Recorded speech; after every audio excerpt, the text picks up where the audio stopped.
The road trip continues as we've moved from Philadelphia to Washington, D.C. The D-backs will spend the weekend here at the house that Bryce Harper built. Tonight, it's Zach Godley up against Washington's Steven Strasburg.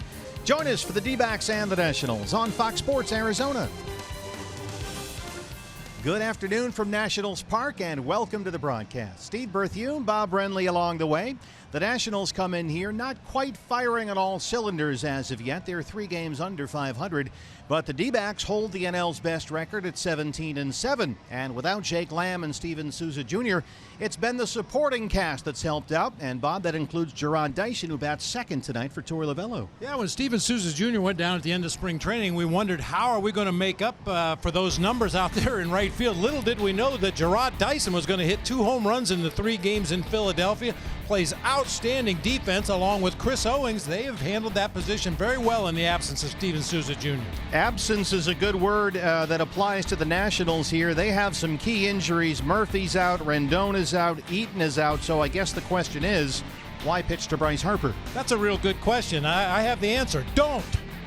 20 of his hits this year, 8 of them have left the ballpark. He's walked 32 times already, leading the majors. The 2015 MVP is going to have rough sledding until he gets some guys around him in that lineup. It's Godley and Strasburg tonight. The D-backs and the Nationals, the first of 3, is next on Fox Sports Arizona. D-backs baseball on Fox Sports Arizona is brought to you by CenturyLink, connecting you to the power of the digital world.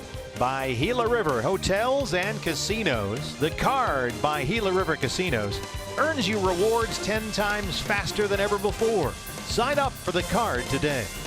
And by your Valley Honda dealers, where you'll get more standard features for less money.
Love, only better.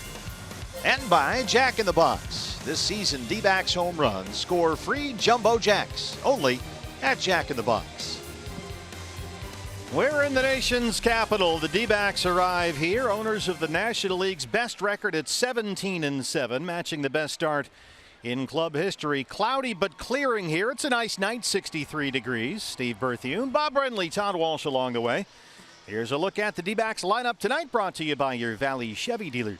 David Peralta once again will lead it off out in left field. That guy, Jarrod Dyson, moves up to the 2-hole tonight, playing right.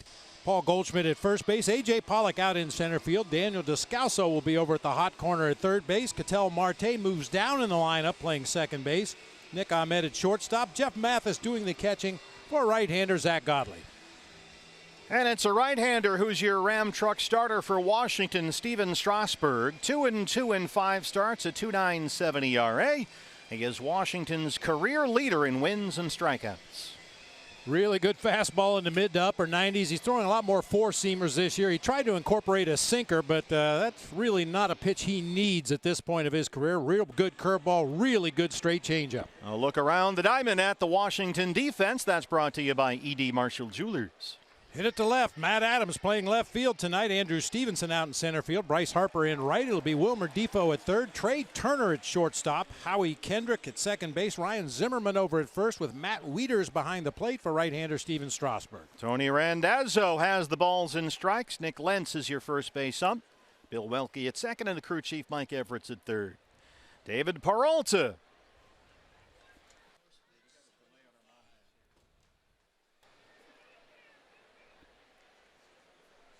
Peralta leading it off, 317 and 3 home runs. Defoe even with a bag at third.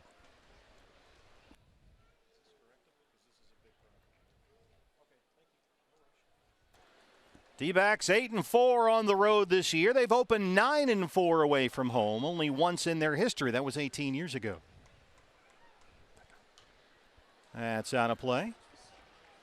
It was cloudy and frankly kind of gross all day here in D.C. Overcast, looked like it would rain, but it's cleared up nicely here at game time. We've got some blue sky off to our right here, just over the river. People still pouring in from the train. Cool but comfortable. That's out of play again, and it's 2-2. Peralta, a third-inning home run yesterday in Philadelphia. A slider away that David took out to left field. And he had a big series against the Phillies. 4 hits, including a double in that home run. He knocked in 5. Matt Wieters behind the plate. This one will stay fair for Zimmerman. And that's the first out. You mentioned that opposite field home run for David yesterday. I think it even surprised him. It carried. That it carried that far and got out of the ballpark. We know David goes to the opposite field. He'll drive the ball out there to left, but that one got some tremendous carry. So did Gerard Dyson's 2 home runs at Citizens Bank Park. 197 in the year, coming off a big series. 4 hits, including the homers. He also walked twice and scored 3 times, so he was very productive in the Philadelphia series. Defoe creeps in from third now, a step or 2 on the grass, and there's strike 1. It's that hard curveball at 82 miles an hour. His fastball, as I mentioned before, in the mid to upper 90s. When he needs a ground ball or he's looking for a swing and a miss, he's gone to the changeup a lot this year.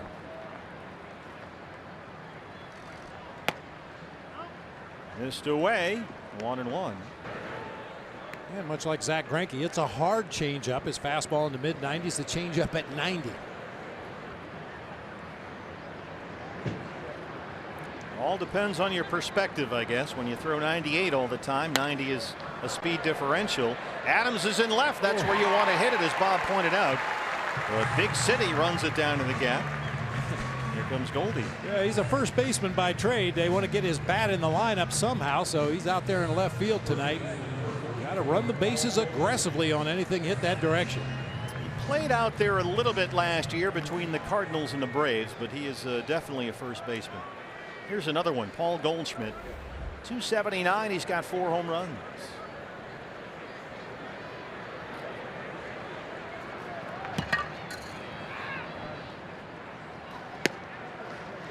Breaking balls, a strike, 0-1. Goldie had a 3-hit day yesterday in the win over the Phillies. He doubled twice.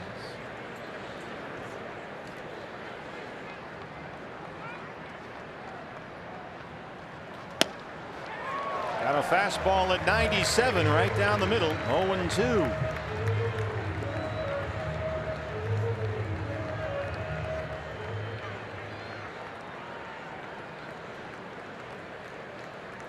That's a fastball up. Got another one up. Strikes out Goldie. D-backs will send Zach Godley to the mound when we come back.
1, a 3.09 ERA.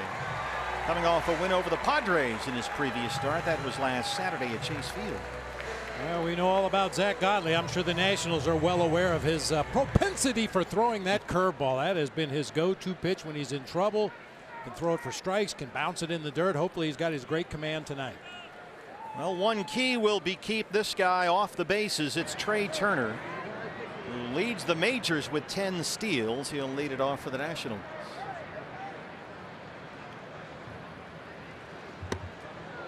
It's a fastball up and in, 1-0. Turner 267 and 1 home run. Coming off a 5-hit game at San Francisco Wednesday. He has homered once off Zach Godley in his career.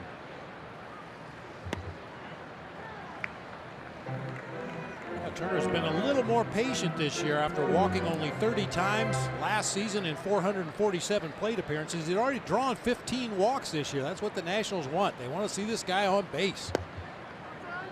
Just missed down and away for Tony Randazzo, and it's 2-1.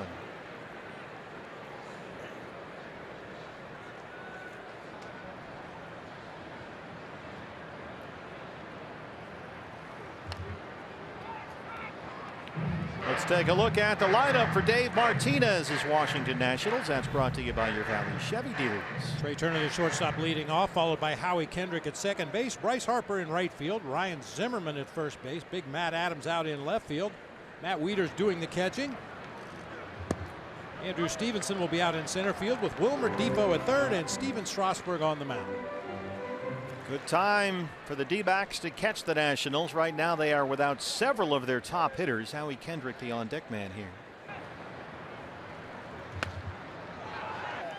Foul ground near the dugout, and it's in the dugout.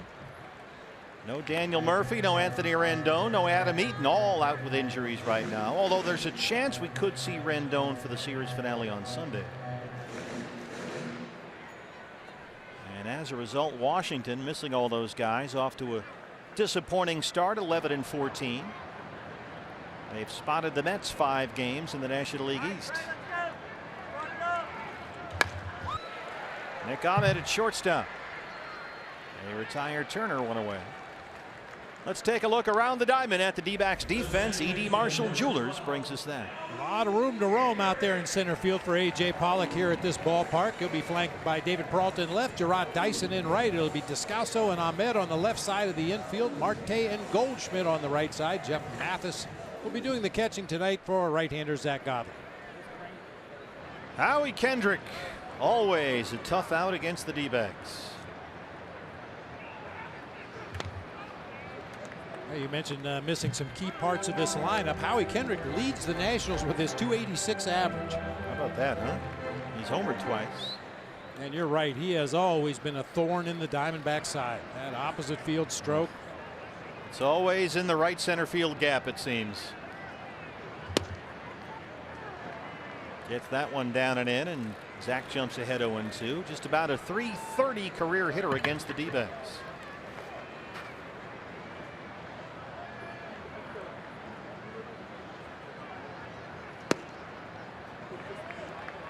Kendrick has been playing second base for Washington. They've been without, as we mentioned, Daniel Murphy all season long. He had microfracture surgery on his right knee in October, and he'll be out still for a while. Just started playing some extended spring training games in West Palm Beach while the Nationals were on their last road trip.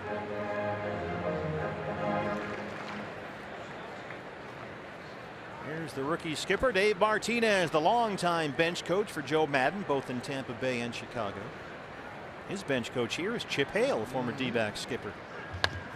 That is off the glove of Descalso that rolls up the line. Kendrick digging for second, and he'll get there with a double. Hard hit to third. Daniel able to knock it down and slow it down. But Kendrick's at second with one out. Worm burner right there. That ball never really came up very high off the infield grass. Got underneath the glove of Daniel Descalso. That'll be ruled a hit. And here is Harper. And this leads us, Bob, into your Valley Honda dealers. Key to the game. We're going to go with Harper Valley PTA. Some of our older fans may remember that song, but the PTA in this case stands for pitch to anybody else.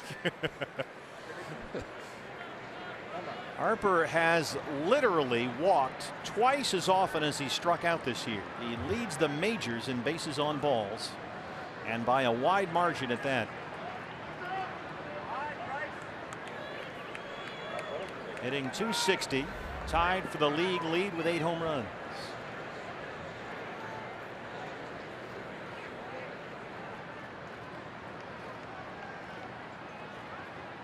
Kendrick, the veteran, down there at second. Mathis running through some complex sets of signs here.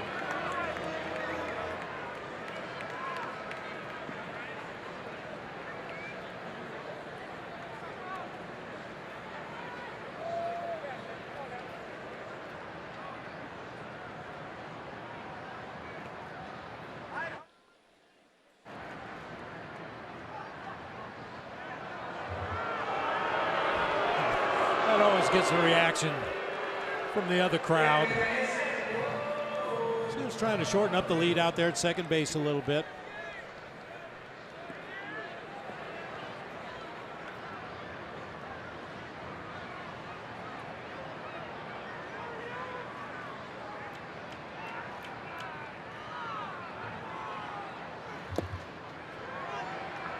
Fastball is low, 1-0. Harper quiet offensively for much of the Nationals' last road trip. They were just gone for 9 games. And Harper, over his last 8, is 3 for 23 without an extra base hit. He's just been taking his walks. And with no Murphy and no Rendon and no Eaton, why would you give this guy anything to hit? No one is, apparently. And Ryan Zimmerman hitting behind him, batting only .188. And we know Ryan Zimmerman can be very dangerous if you make a mistake against him, but if you had to pick one of the two, you'd rather pitch to him. Harper took a cut at that one. It's 1-1.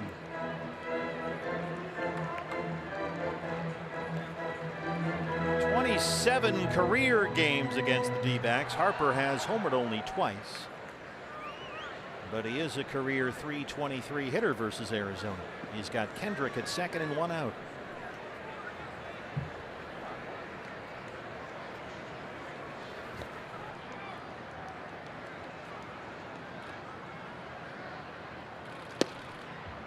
Inside, 2 balls and 1 strike.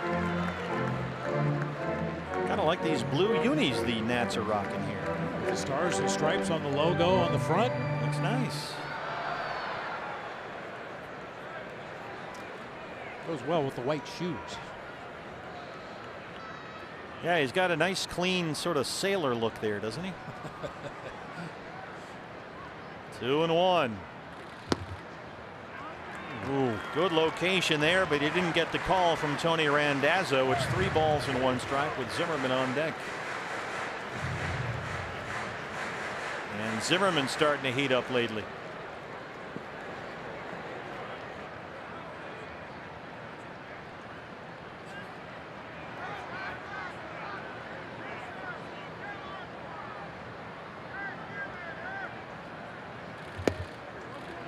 Fastball away, and there's ball 4. Another walk for the major league leader.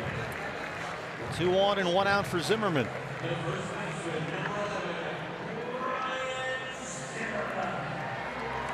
Three walks now on the season. It's a little bit like back in the day with Barry Bonds. You might as well walk him intentionally because he's not going to chase a bad pitch. He'll take his walks. You try to pitch around him and get him to chase something out of the zone, that rarely happens. Here's the veteran Zimmerman, 188. He's homered 3 times. Kendrick is at second and Harper at first.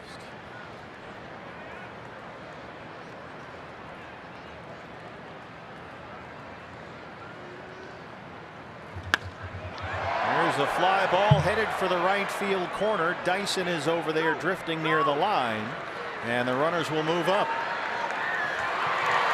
Close play at second, and Harper just does sneak in there.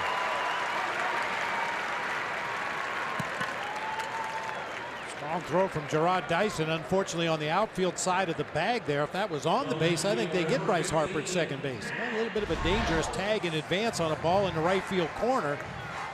Dyson's throw appeared to beat him to the spot, but just off the bag.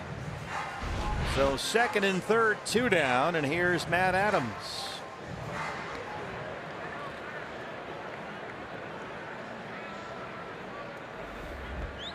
Adams hitting .238. He's got 3 home runs.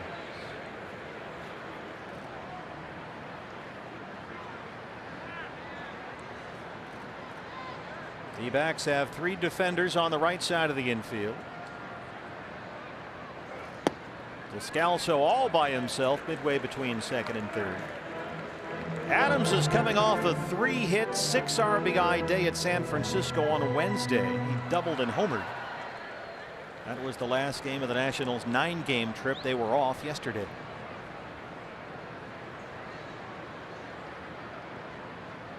Adams does have a home run against Godley in his career.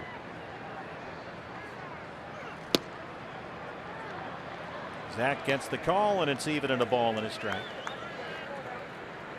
Matt Adams, they call him Big City. 10 hits this season, 6 of them for extra bases. And all of his hits this year have come against right-hand pitching.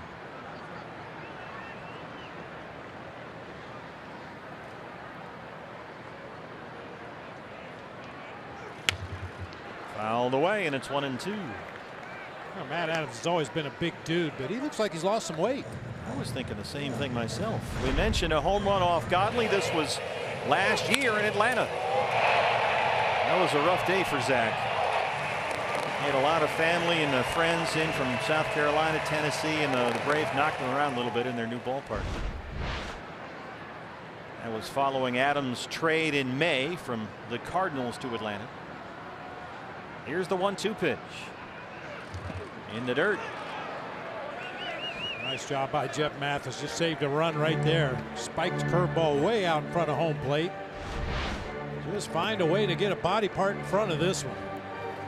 Big high hopper. You see Jeff actually doesn't go down to the ground to block it like he usually does. It hit so far out in front of home plate he had to come up to block it. Well, it will be at least a 23 pitch first inning for Godley. 2-2 on Adams.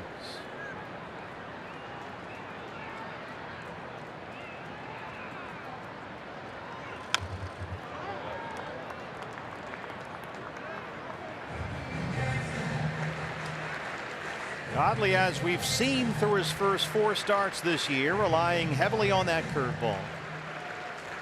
He's throwing his curve nearly 40% of the time. That's the second most among all major league starters. And he especially loves it in 2 strike counts like he's got right here.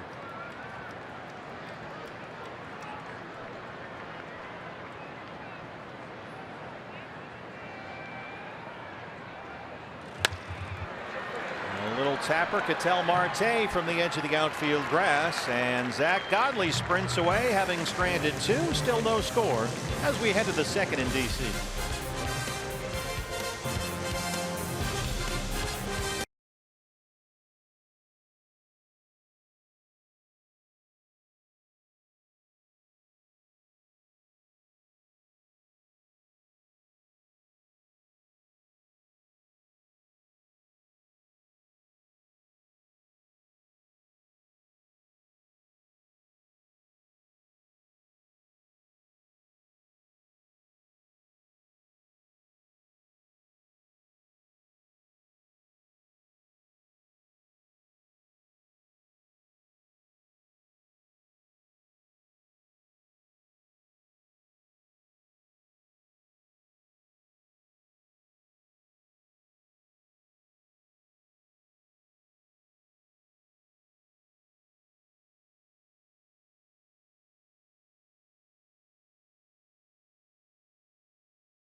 Stel X Light. We're at Nationals Park on a nice evening here, Washington, D.C.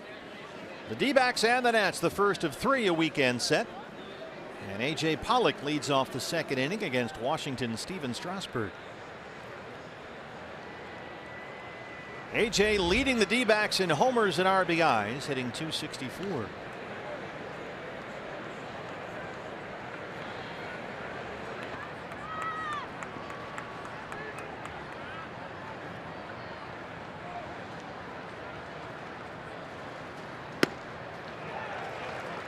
Well, he just comes right at you with that fastball. Anywhere from 95 to 98.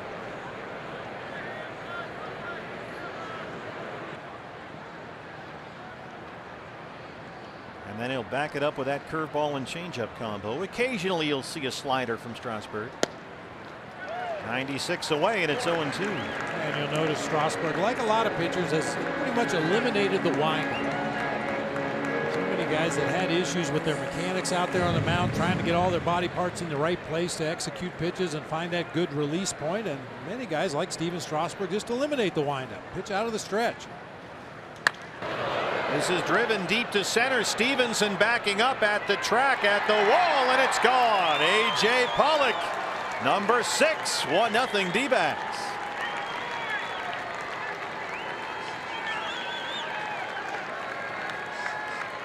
He was behind 0-2 in the count, and A.J. makes it 1-0. Got a little greedy with that 96-mile-an-hour fastball. Wanted it up, but didn't get it up high enough. A.J. takes that letter-high fastball and goes to straightaway center field.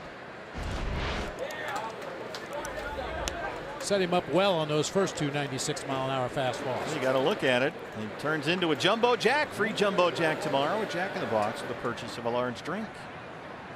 Daniel Descalso. Descalso in there with 3 homers, batting 186 on the year.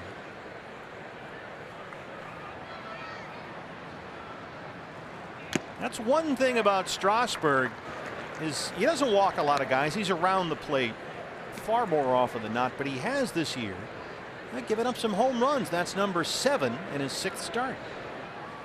Well, that fastball, even though it's high velocity in the upper 90s, it's straight as a string. That's why he played around with the sinker for a while, trying to get some movement away from the left-handed hitters into the right-handed hitters, but it just wasn't a good pitch for him when he can command a 96, 97-mile-an-hour four-seamer. He's fallen behind on Descalso, 3-1. Ketel Marte is on deck.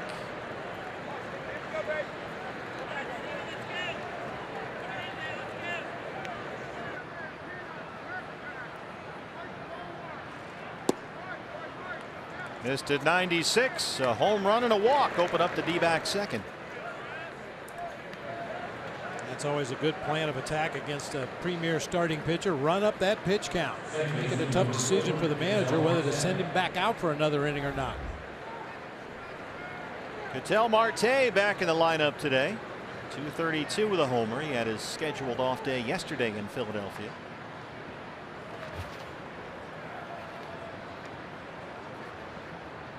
Adams holding Descalso on the bag at first, and this one is fouled away, 0-1.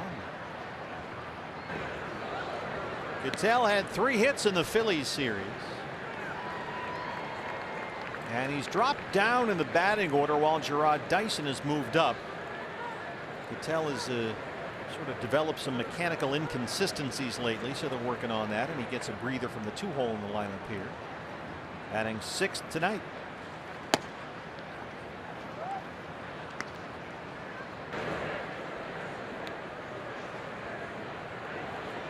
Dave McKay coaching at first.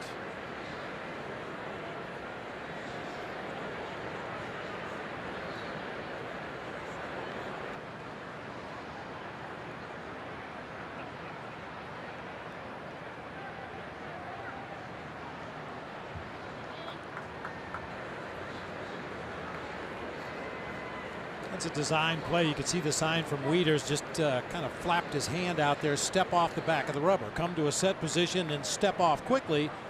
Let's see if the runner at first base or the hitter at the plate would tip anything. I never liked that. It never worked. Well, you're very pragmatic. I mean, either throw the ball home or throw it to first. Strasburg so far 22 pitches, 13 for strikes. He's a little all over the place. He's fallen behind on Ketel Marte, 2-1. Here's a squib shot to first. Adams has it. And Descalso's at second.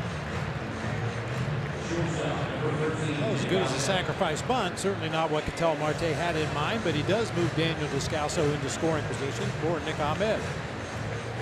And Nick has been a hitter lately. He's tied for second on the team in homers and RBIs. Homered and walked in the win at Philadelphia yesterday. Got a 90-mile-an-hour fastball right down the middle, and he crushed it. That was the backbreaker, Torrey told us today, made it 6-0 D-backs.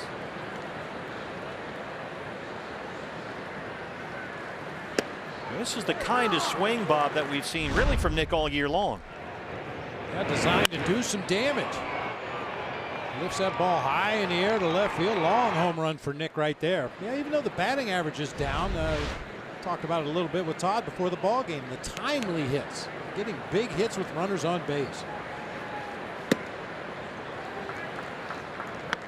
Well, Nick no longer toggling back and forth between two different types of plans up there, and he's admitted that sometimes in the past he likely is not locked in a specific zone as much as he should have. And so you'd see him from time to time chase more pitchers' pitches out of the zone, either on the corners or down and out of the strike zone. But he's getting away from that. And we've seen him, you know, it looks like he's trying to pull the ball sometimes. Just swing with a lot of authority up there. Well, you saw his overall season average at 194, but with runners in scoring position, he's a 462 hitter this season. Well, he's got Descalso down there at second and one out.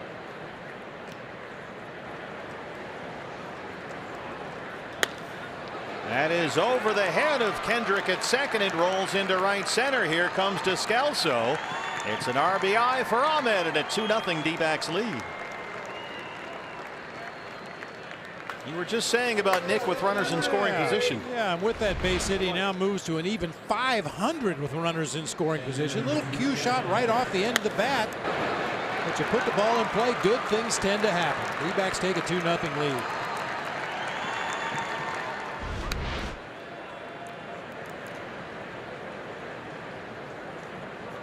Jeff Mathis, the catcher. Jeff at an even 200.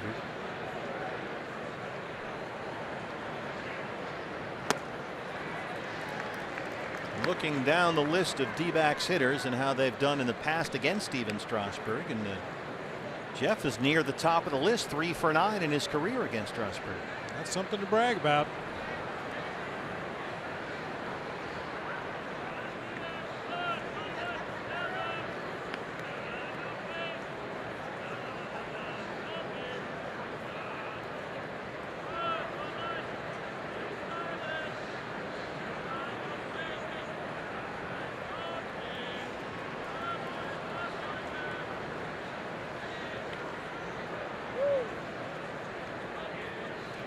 AJ led it off here in the second inning after a 1-2-3 first with a long home run to center. Descalso walked. Marte grounded out. Ahmed the RBI single, and now here's Mathis. So Strasburg has had to work here in the second after an easy first. 0-2, the pitcher Godley on deck.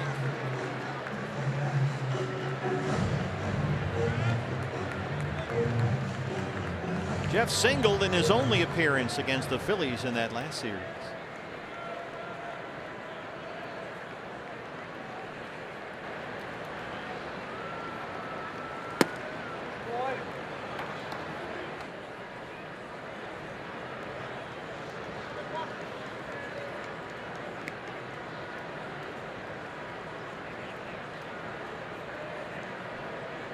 A little like King Felix in Seattle. Holding up the K signs there with 2 strikes on a hitter.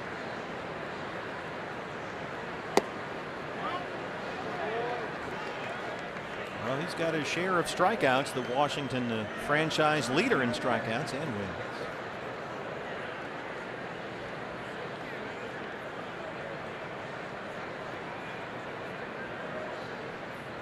step off again. Ahmed is off, and they've got him hung up. He was going on first move, and he's picked off.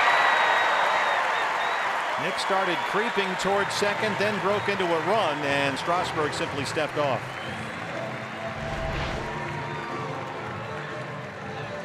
Yeah, we saw the sign from Matt Wieters behind the plate. He had no intention of throwing a pickoff move or a pitch to the plate. He was just going to step off and see if Nick would commit. Unfortunately for the D-backs, Nick committed way too early that time.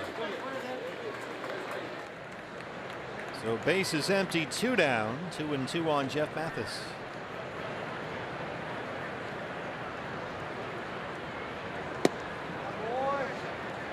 Strasburg missed that time, and it's full 3-2. The Bulls, Zach Godley on deck.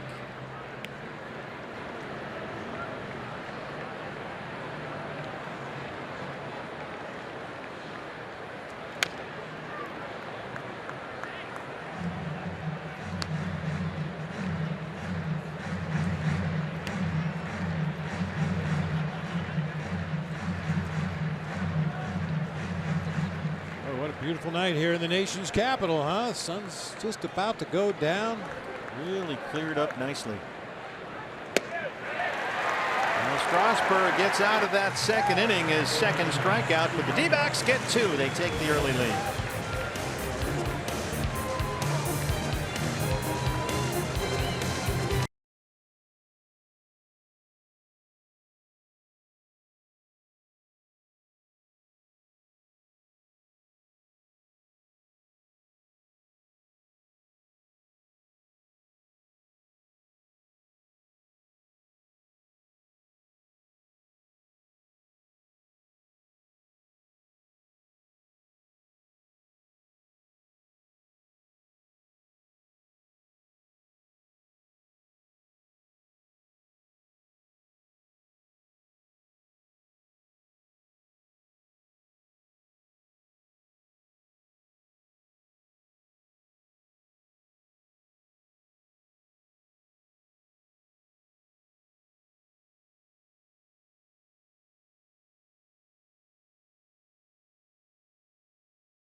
In D.C., Steve Berthiaume, Bob Brenly, Todd Walsh along the way.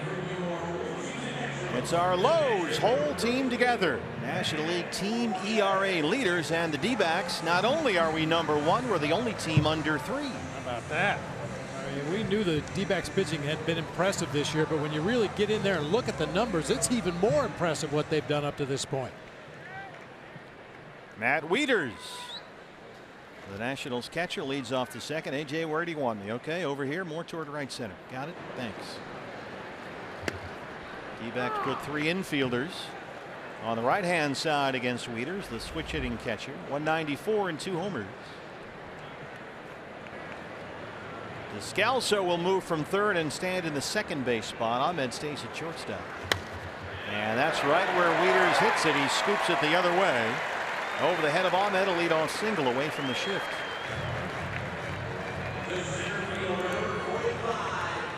Yeah, Wieters having a laugh over there at first base. That's a nice approach for a guy that gets shifts played against him regularly. Just flip the ball out there to the opposite field.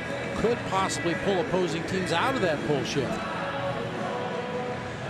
Andrew Stevenson is the center fielder. Just 6 games this year. He's 5 for 10 with a pair of doubles. And a big day Wednesday against the Giants at AT&T Park. Had a 4-hit game. He walked Drove in 4 runs. Doubled twice, 4 hits, 4 knocks, 4 RBIs. His first start of the year. This is start number 2. He was in left field Wednesday. He's in center tonight.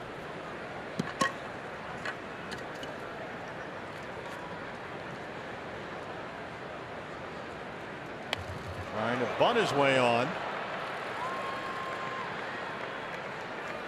So Stevenson in center instead of Michael Taylor. Maybe a chance for Dave Martinez to get another left-hand bat in there against Zach Godley. And the Nationals are still without former D-back Adam Eaton. There's Dave Martinez, the skipper. Spanky's been out since April 8th with a bone bruise on his left ankle. They keep thinking he's just a day or 2 away, but it's been like that for a couple of weeks now. Lingering discomfort in that ankle, so no Eaton, and Taylor's on the bench. It's Stevenson in center.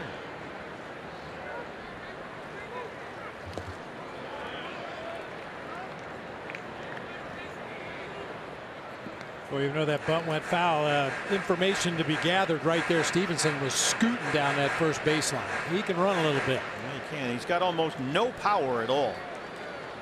He's an LSU Tiger, but he can run.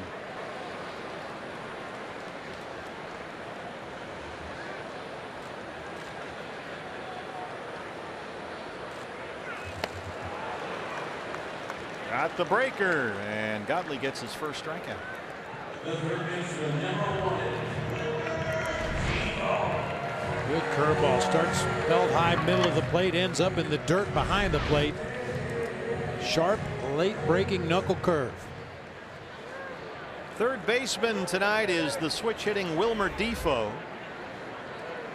.210 on the year.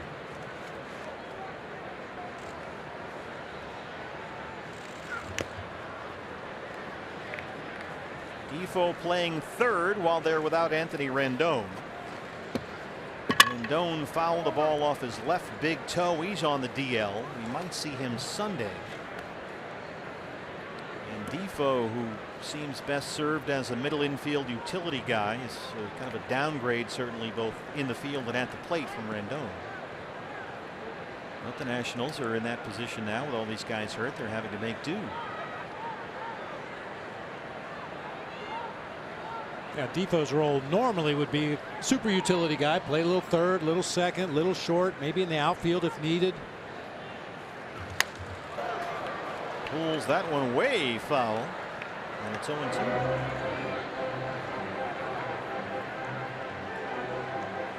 He's a switch hitter, much better from the left side of the plate. He's got the pitcher Strasburg on deck behind him. Ground ball here would serve Zach Godley nicely.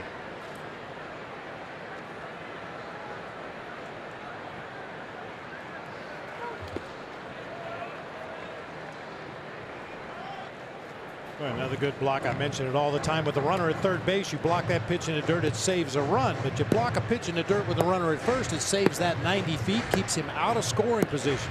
I'm going to take some kind of a long extra base hit to score Wieters from first base. It's amazing how often those little extra 90-foot increments come back and bite you when you just hand them out like that.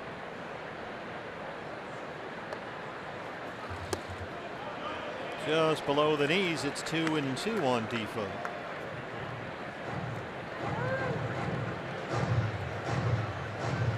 Strasburg on deck.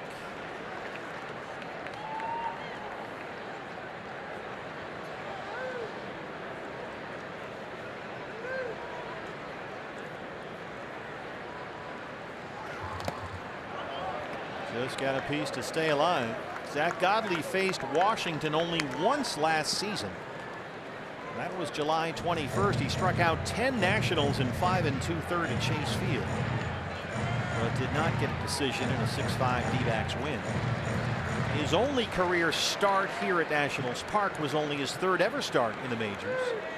August of 2015, 6 scoreless, he got the victory.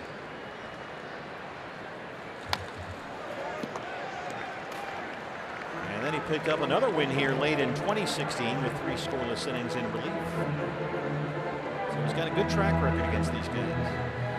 Yeah, there's something to be said for that. You know, certain ballparks, for whatever reason, maybe they have good food in the clubhouse, or the clubhouse attendant is particularly nice to you, or for whatever reason, you just find certain ballparks put you in a comfort zone. I think Zach Godley likes it here. There's your bouncing ground ball, Marte. Ahmed for one. Defoe can run. He beats it out. Made a little too slowly to turn two there. Yeah, you're right. A little too slowly to turn two, but the Diamondbacks able to get the lead runner once again, keep that runner out of scoring position. So what was the ballpark where you had that little extra comfort level? Oh, man, I had a couple of them. I really like playing at the old launching pad in Atlanta. Oh. Mostly because they had a lousy pitching staff. Every little bit helps. Yeah, indeed. Well, that'll make you feel right at home. That's fouled away.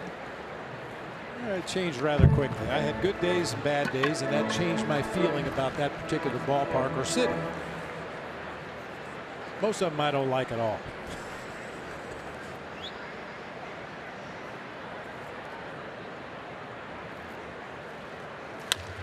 Strasburg. Oh, Nick Ahmed. A liner that Ahmed snags, and we end the second inning. It's still 2-0 D-backs. Nick Ahmed, he has been sensational as always this year at shortstop. And he takes a base hit away. It's 2-zip D-backs.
The early 2-0 lead. Fans join the D-backs Cinco de Mayo Fiesta. It's coming up next Saturday before the D-backs at Astros at 5 o'clock. You can enjoy a free fiesta with live music, a salsa tasting, a beer and margarita garden, and a whole lot more. Plus, the giveaway that night is the terrific State 48 Sugar Skull t-shirt. Get your D-backs Cinco de Mayo tickets at dbacks.com/Cinco. I still think that guy in the red shirt in the background looks like Zach Godley 20 years from now. Maybe 5. Yeah. We all look like that these days. And here is the bull. He'll lead off the third against Steven Strasburg. By the way, the boys in the truck confirmed you killed it at old Turner Field. I thought so. Not Turner. What was Fulton County? Fulton County, yeah. You were a .313 hitter at Fulton County Stadium with 8 home runs. Jeez. I didn't know I had that many bombs. That's good. Yeah. That and Wrigley were your 2 best road parks. Oh, Wrigley. Yeah, Cubs had bad pitching staffs back then, too.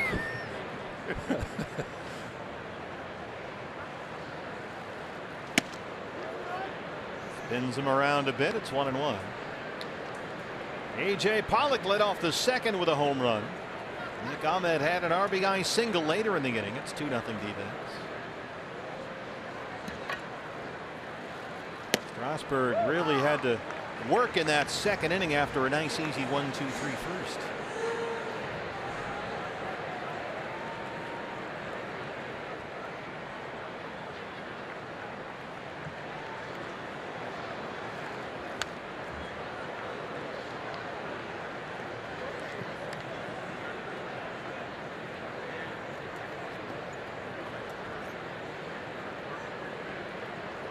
Boy, they're really playing Zach cheap in the outfield. Everybody playing very shallow and swung around to the right side. They don't expect him to hit anything to left field against Strasburg. Probably right. 3 strikeouts for Strasburg the first time through. Hey fans, anytime the D-backs score 5 runs or more, Taco Bell is giving away 3 free crunchy beef tacos with the purchase of a large drink between 4 and 6 the following day at participating locations. Here's Peralta, who grounded out to lead off the ball game. And he has done very well against Steven Strasburg in his career. Now 4 for 8, including a home run.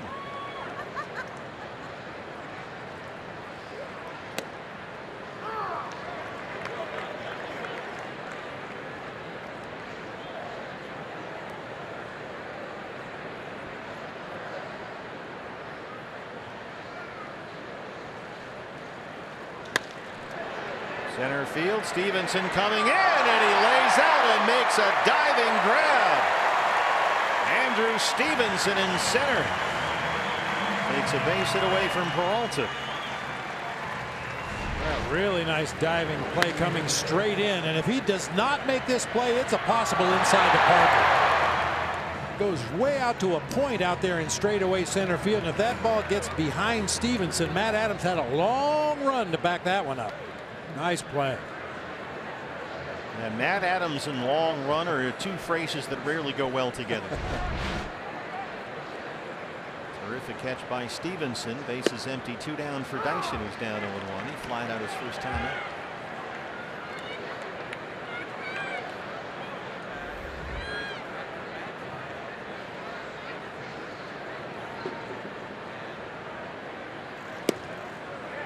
Rod crushed his second home run of the series in the first inning yesterday against the Phillies. Got a fastball inner half, and he hammered it out to right field. Got the D-backs the early lead. They were able to play downhill baseball, as Torrey likes to say, from that point on.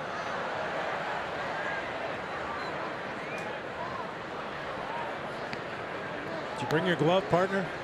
No, I brought an oxygen mask. You don't think we're going to get any foul tips up here, foul balls? And a weather balloon. Yeah, we may get some weather balloons up here where we are. It's always an adjustment when you come to Nats Park, where we broadcast from the very top of the building near the light towers.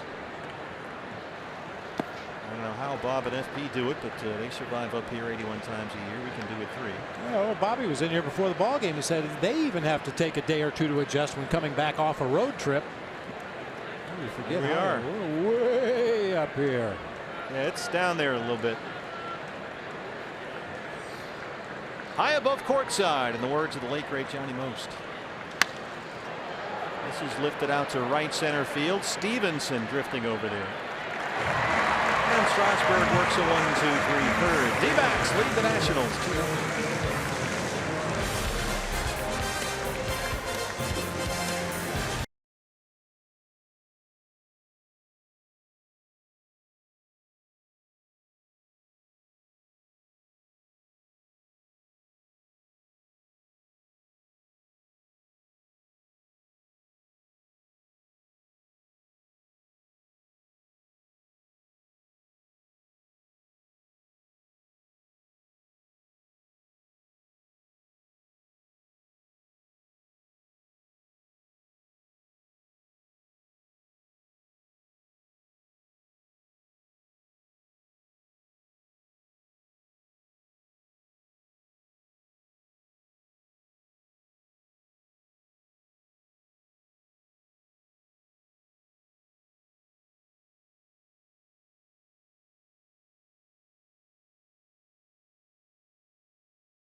Park 2-0. We're in the third.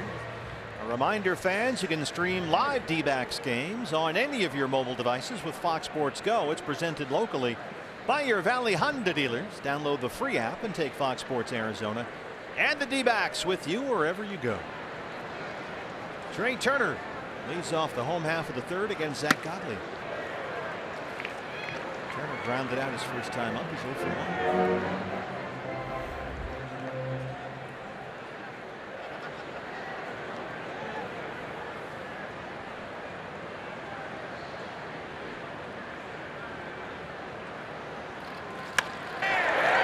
Aboard. Major League stolen base leader, a perfect 10 for 10 this year, a leadoff single.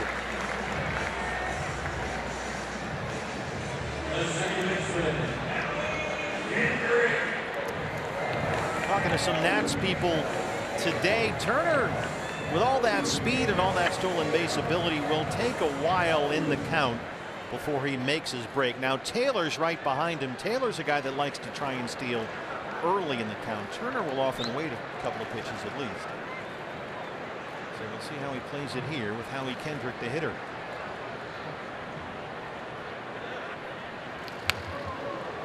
Fastball is fouled back, and it's 0-1. I'm sure the hitters behind Trey Turner would prefer that he steal earlier in the at-bat to get himself into scoring position, but Howie Kendrick, a guy that handles the bat really well. He's proven throughout his career he can move the ball all around the field, and with the hole on the right side, I would expect him to look for something to shoot that way, whether Turner's running or not.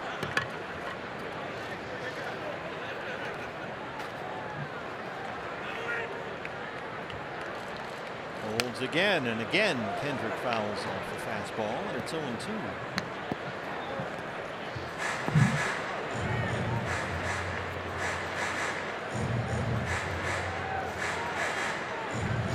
That used to start some trouble amongst teammates back in the day. If you had a base stealer like Trey Turner that got on base and a good contact hitter, but a patient hitter like Howie Kendrick, you know, he may take 3 or 4 or 5 pitches to give Turner an opportunity to steal. And if he doesn't run, you find yourself in a 2-strike count. You've got 1 pitch left to work with at the plate. That can be a little bit of a friction between teammates over the course of a long season. Trey Turner is stupid fast. He's got Billy Hamilton type speed. Yep. He can just absolutely fly.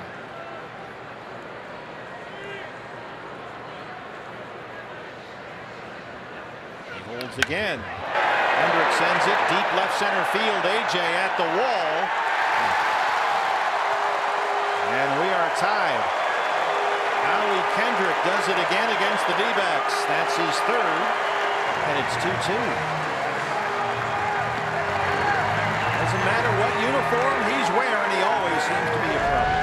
Well, you got a curveball that just didn't really take much break. Stayed right there above the knees in the middle of the plate.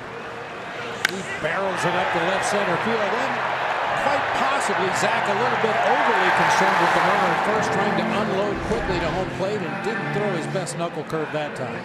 Just the second home run given up by Zach Godley all year. And now he'll deal with Bryce Harper.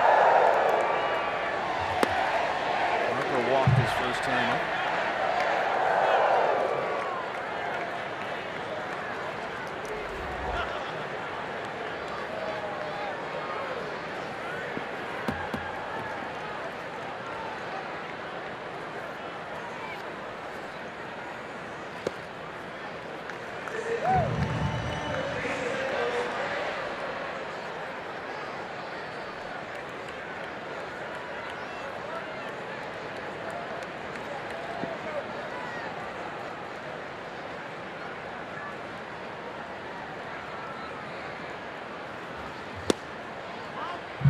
Just missed down and away. It's 3-0. Ryan Zimmerman, the on-deck hitter. Godley still looking for his first out here in the bottom of the third.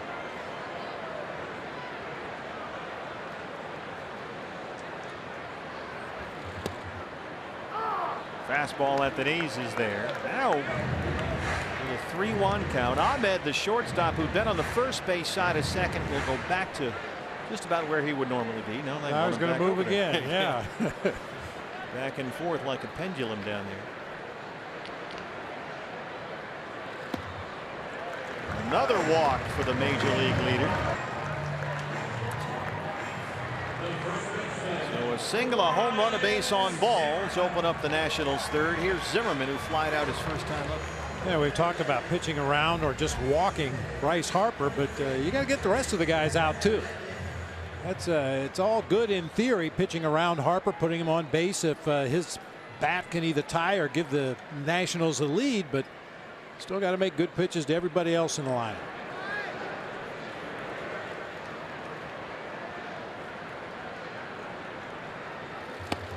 And Zimmerman has started to heat up. 2 weeks into the season, he was 4 for 39.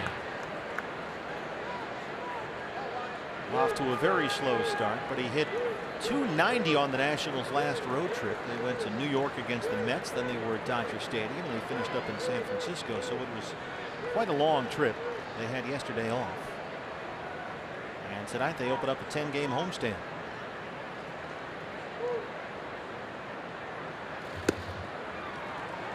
Zimmerman, to me, always looks like he's standing so far away from the plate. So you think, I can hit that outside corner, and he can't reach it. Trust me, he can reach it. He's kind of off the plate in that right-handed batter's box, right about in the middle of the box, very deep, and he does close up a little bit with that front foot as he strides, but he can get to that outside pitch. That's where they try to go. He missed. It's 2-1. Ryan Zimmerman in his 14th season in the big leagues. The Nationals' first-round pick in their first year after moving from Montreal. That's how long ago it was, back in '05. He actually played in the big leagues the same year he was drafted. That's when they were still playing at RFK Stadium here.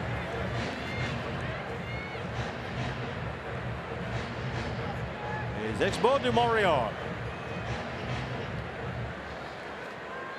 I'll tell you what, I think someday, I don't know when, I think Montreal's going to get baseball again. They're trying real hard. There is a real hardcore group of baseball fans up there in Montreal that would love to get Major League Baseball back. That would be a lot of fun. Swing and a miss. There's the curveball. And Zach Godley has his second strikeout. Zimmerman's trying to plead his case that he got a piece of that ball and fouled it into the dirt. Mathis looked like he caught it clean. I'm not sure he got a piece of it anyway.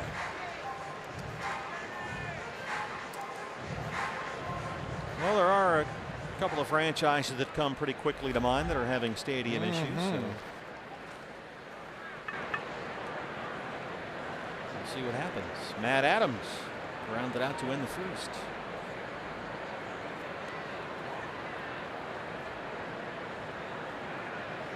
You know, they play those exhibition games up in Montreal every spring just before the regular season starts, and they have become wildly popular. Yeah. They sell a whole bunch of tickets. They send 2 teams up there. They'll play a couple of games, and people go crazy, which is great to see. Shift is on for the D-backs. Ahmed, the only defender on the left side. And this one is dropped into right center. Dyson over to cut it off. Harper heads for third.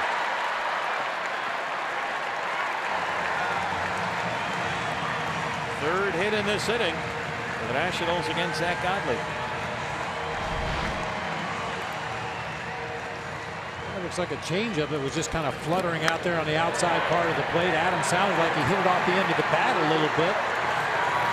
By the time Dyson corrals it, Nationals have runners at first and third with 1 out in the inning. And here comes Mike Butcher to the mound. Zach hasn't been especially sharp so far tonight. He's walked 2, he struck out 2. And he's had traffic around him on the bases in every inning. A chance to regroup right here, and I'm sure part of this meeting on the mound is to alert the defenders about a possible safety squeeze bunt. Now, you wouldn't expect it with Matt Wieters at the plate, but Dave Martinez was a bench coach under Joe Madden in Tampa and in Chicago, and that's one of Joe Madden's favorite plays. The safety squeeze with runners at first and third. I don't think they'll do it with Wieters, but certainly something to think about.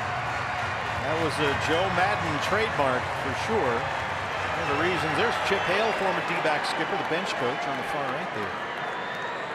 One of the reasons Mike Rizzo here liked Dave Martinez all those years, standing right next to Joe Madden in the dugouts in Tampa Bay and Chicago.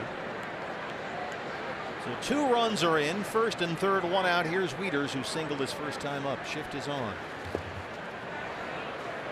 That's the breaking ball up there. It's 1-0. Well, that particular block served 2 purposes. It keeps the runner at third base. It also keeps the runner at first, so the double play is still in order. Get a ground ball right here and get out of this jam. As you always say, there's no such thing as a bad block. No, and use the umpire if you have to, whatever you need to. Keep that ball close.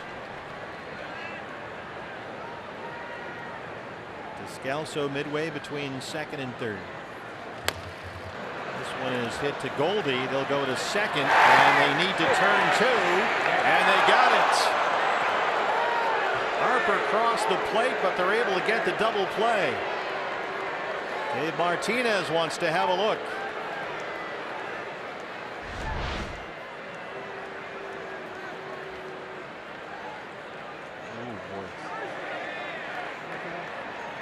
I'll tell you, there was no hesitation on Goldie's part. He knew who the batter was. He knew the speed of Matt Wieters. He felt rather than try to cut that run off at home, the Diamondbacks could turn 2 up the middle. Very close over there at first. Looked like the big Nationals catcher was able just to get on the bag ahead of the throw. Yeah, pretty definitive look right there. They are challenging the out call at first, and this is a big one because if it's overturned, it's 3-2 Washington as Harper came home from third.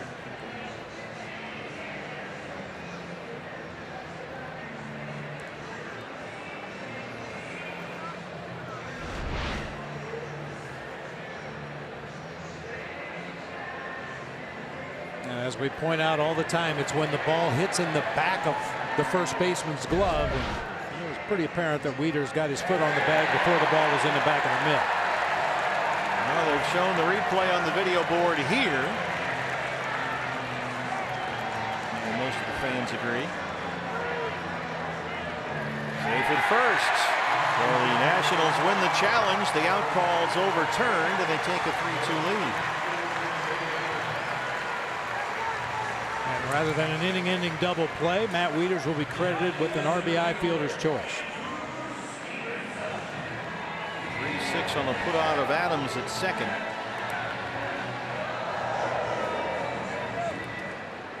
Here's Stevenson, the center fielder, who struck out swinging at the curveball his first time up.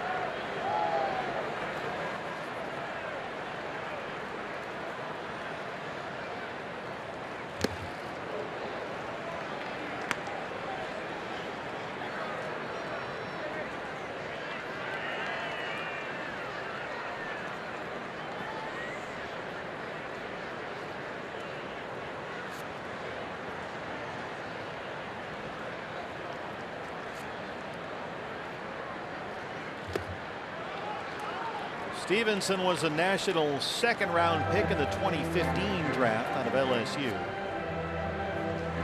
Only 7 career home runs over parts of 4 seasons in the minors. Got his first look at the big leagues a couple of stints last year. Tonight's just his second start this season. Having trouble picking up the spin or the release point on the Godley curveball, as so many do. It's 1-2.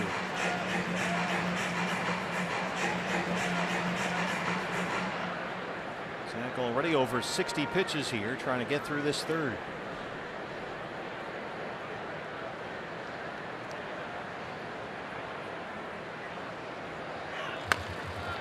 Godley's got it. The Nationals have the lead. It's 3-2 Washington as we go to the 4th in D.C.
Nationals third. They take the lead here as we start the fourth. Fans, a reminder, next Friday the celebration of the D-backs 20th anniversary continues as Fox Sports Arizona brings you a show on the D-backs pitchers over the years, hosted by Mark Grace. Good morning, good afternoon, and good night.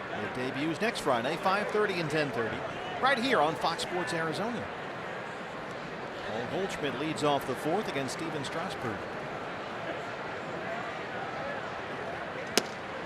Fastball right down the middle for strike one. Goldie struck out to end the first his first time.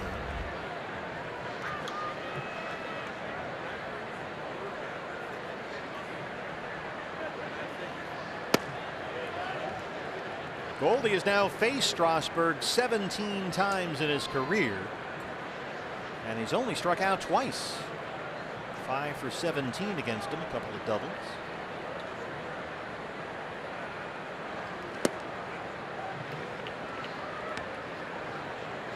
We're nearly through April, and that Goldie off day is yet to materialize. Torey Lovullo said while we were in Philadelphia he's hunting for the first one.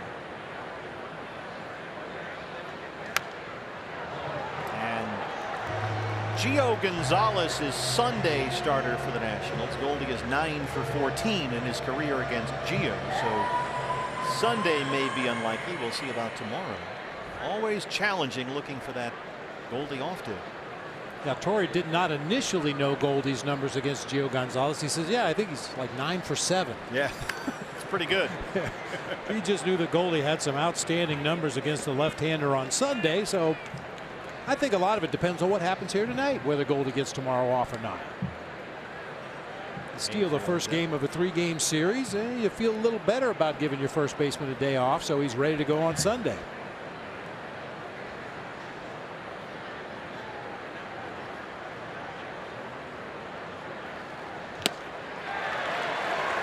Goldie, who had struck out only once against Strasburg coming into tonight, has struck out twice in 2 at-bats. That's that change-up. Little tail on it, working its way back toward the middle of the plate. Goldie just misjudged the speed that time. Strasburg's been jumping ahead in the count. 10 first pitch strikes to the first 12 hitters he's faced, mostly with that mid-90s fastball. AJ, a home run to center his first time up. His 6th of the year. Led off the second.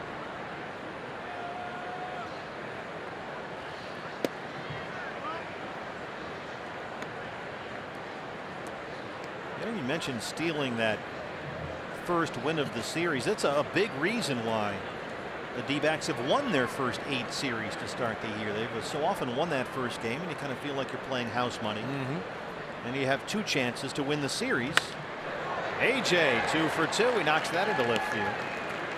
A 1-out single. The last National League club to win its first 8 series of the year was the '77 Dodgers, as Todd talked about on the pregame show. The Major League record is 11 series wins to open the year. That's held by the 1907 Cubs. It's been that long. Wow. Here's Descalso, who walked and scored his first time. Boy, and Strasburg has to be scratching his head over what to do to A.J. Pollock. He threw him a 96-mile-an-hour heater up in his first at bat. He hit it out of here to center field. That time a curveball ripped into left field. I would guess change-ups next at bat. That's all he's got left, pretty much.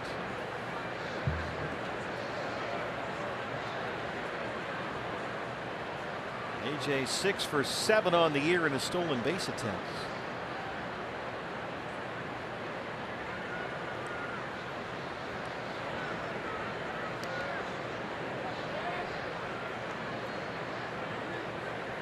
Strasburg is far from unhittable. We've already seen that tonight. He was beaten here by the Mets earlier this month, allowed 4 runs, 6 innings. That one goes foul. He had a no decision here against the Rockies 2 starts ago, and again he gave up 4 runs in 6.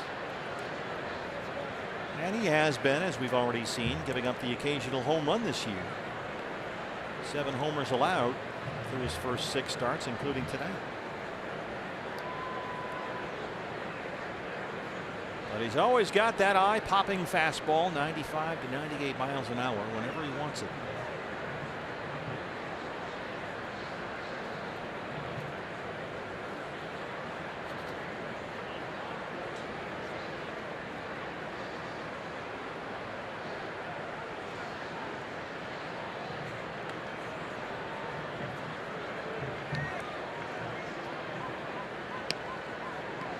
Strasburg, third in the National League Cy Young voting last year.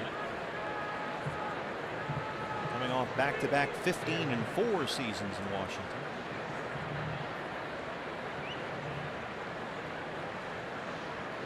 AJ holds. Descalso sends this out to left center, and that one will roll to the wall. Here comes AJ. He will score. It's an RBI double for Daniel Descalso in a 3-3 ball game.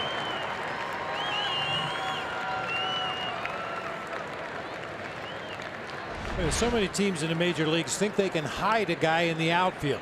A guy like Matt Adams. Now, we've explained he's a first baseman by trade, but they want to get his bat in the lineup, so they're playing him in left field. That's a ball that a lot of left fielders would get to.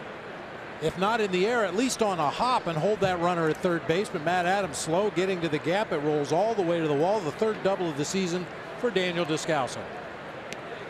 I'm not ripping on Matt Adams. I'm just saying you think you can hide a guy somewhere defensively, and that ball will find him.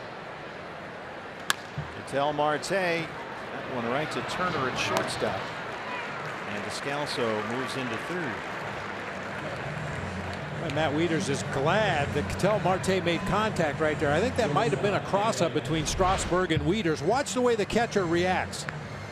He's expecting that ball in the dirt. Oh man, that was going to hit him right in the wrist if Marte doesn't make contact.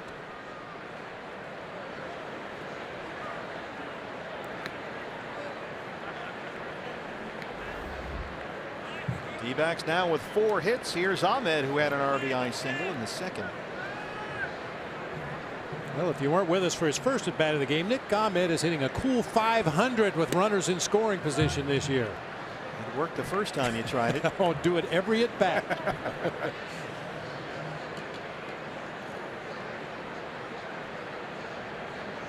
Nick homered in the win at Philadelphia yesterday.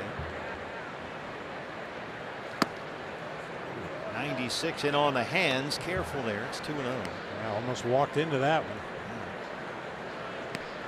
That happened to Nick twice last year. Cost him. Well, he only played in just about 50 games last year. Cost him most of the season. Hit by Trevor Rosenthal, and then hit again while he was rehabbing in Reno. Here's a strike 2-1.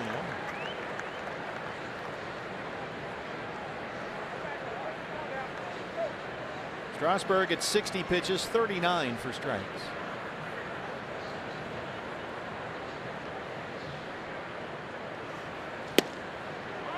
Fastball just off the plate at 95. He wanted it. Tony Randazzo says no, it's 3-1.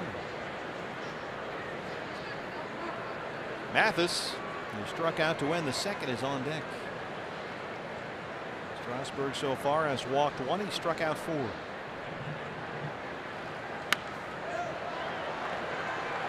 Good pass that time by Nick on a 3-1 fastball. That's something different from Nick Ahmed this year too. When he does swing 2-0, 3-1, it's not just to bump the ball into play. You got to get that ball in the air and hit it hard somewhere. Taking an aggressive power hitter swing in those favorable counts. That's the way he used to swing it in the minor leagues. He hit .312 in a full season with Reno. Waves at one just off the plate there, and Strasburg gets his 5th strikeout. The D-backs get the equalizer. We're tied at 3.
bottom half of the fourth inning while the presidents get some exercise. We're going to take a look back at this day in baseball history, brought to you by Geico. On April 27th, 2003, Brandon Webb makes his major league debut as a starter, going 7 scoreless innings in his first start, gave up 3 hits, struck out 10. Typical Brandon Webb outing. He had 12 ground ball outs, 2 fly ball outs. Sanker. One sanker after another. Had 21 called strikes in that game. Probably most of them was sinkers that the Mets hitters thought were way out of the strike zone. We'll talk about late move. There's a called strike that Wilmer Defoe thought was way out of the strike zone. He leads off the Nats 4th with Strasburg on deck. Tied him up inside. It's 0-2. Craig Counsell had a big game that day for Webb. He went 2 for 3, drove in 4 runs. Matt Williams also hit a home run in that game.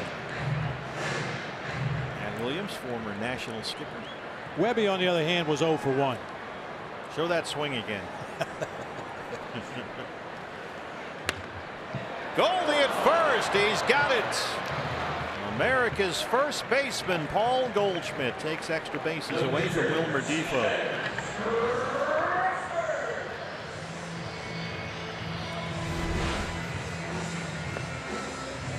A little lean and fall to his left, keep that ball out of the right field corner. You take away the options for Steven Strasburg at the plate. No chance to put down a sac bunt. He's going to be swinging it, and he hit it hard last time up. Nice play, Goldie. That one just below the knees, but it's strike 1 on Strasburg. Lined out to Nick Ahmed at shortstop to win the second.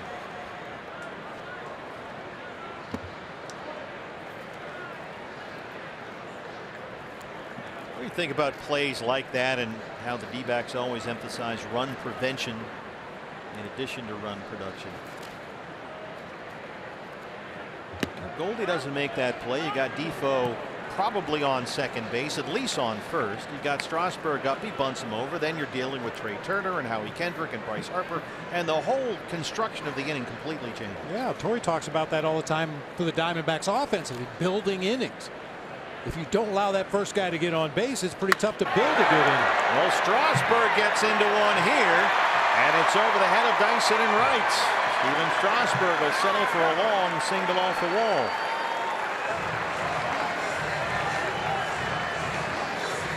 Well, pitch around Harper and pitch around Strasburg. He's hit the ball hard twice today. Yeah, lined out to Nick Ahmed at short to end that second inning, and now takes a high fastball and drives it the other way. He's not sure where the ball is. He knows he made good solid contact. He's just watching for some defenders to move. Shouldn't he just run anyway? Yeah. I mean, you know, did he want to do the home run trot or something? I'm not sure. How do you hit a ball that hard and not know where it went?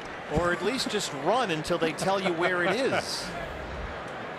What happened there, Hank? Trey Turner singled and scored his last time up. Came in on Howie Kendrick's 2-run home. He's 1 for 2.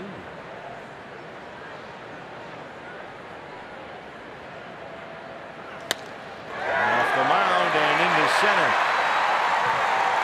Turner 2 for 3.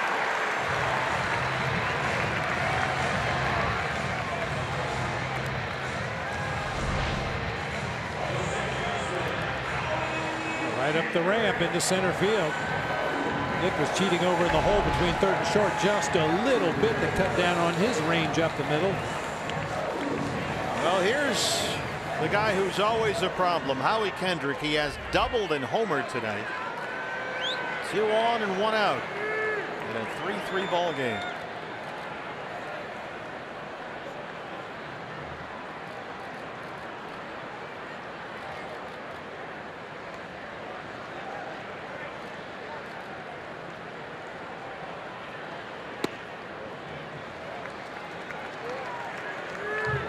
This is not a good situation here for Zach Godley. The one thing that makes it a little more palatable is the fact you've got Strasburg running in front of Trey Turner. Yes, there's a base clogger there. Yeah. A beaver dam out there at second base. Tim Bogart coaching at first.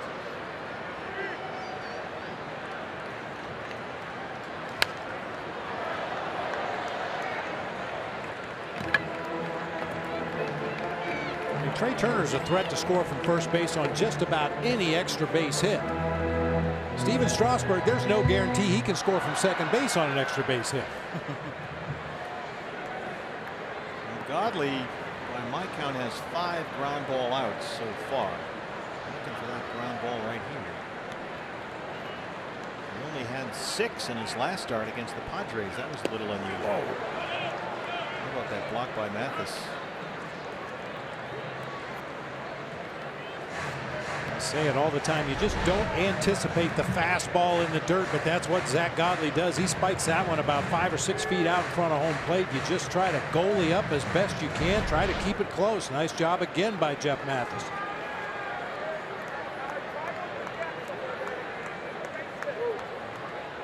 Two balls and 1 strike. Strasburg's at second and Turner with great speed at first.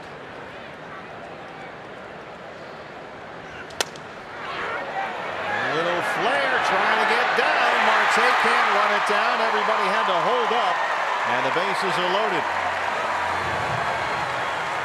Ketel Marte on a dead run couldn't quite get to it, and Kendrick is a triple shy of the cycle. He's 3 for 3.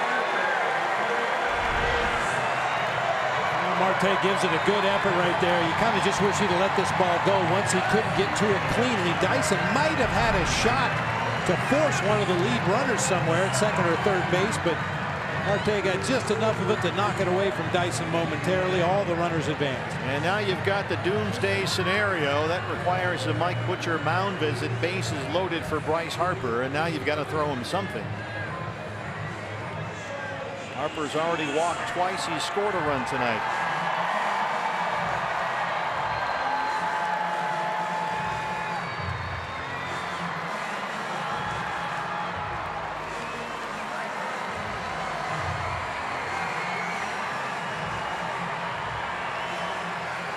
Harper tied for the National League lead with 8 home runs. 260 on the year. Now this meeting might have been necessary out there on the mound. I'm sure in the advance meeting they said anytime we can pitch around Harper, don't give him anything good to hit. Well, you don't have that luxury right now. You have to pitch to Bryce Harper, so how exactly are we going to go about doing that? Strasburg, the pitcher, is at third. Turner, who can fly, is at second, and Kendrick, who still runs pretty well, is at first.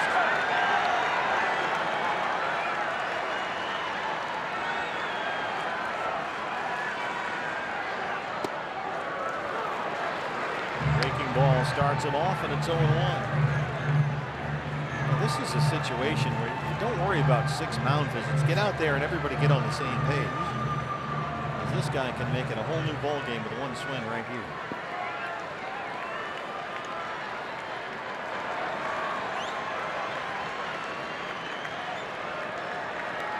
Ahmed, the shortstop, playing almost right behind the bag at second. There's another Godley curveball. Harper sold out on that one. It's 0-2.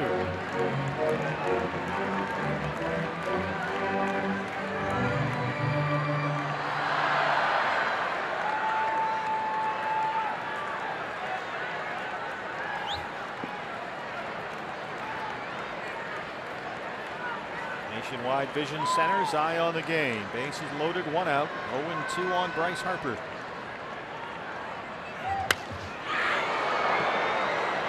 Three straight curveballs. Harper occasionally will kind of bail and wail. His upper body kind of goes back away from home plate. If any pitch from the middle of the plate in, he's going to hook to right field. But occasionally you can get him to chase and miss pitches out there off the outside corner.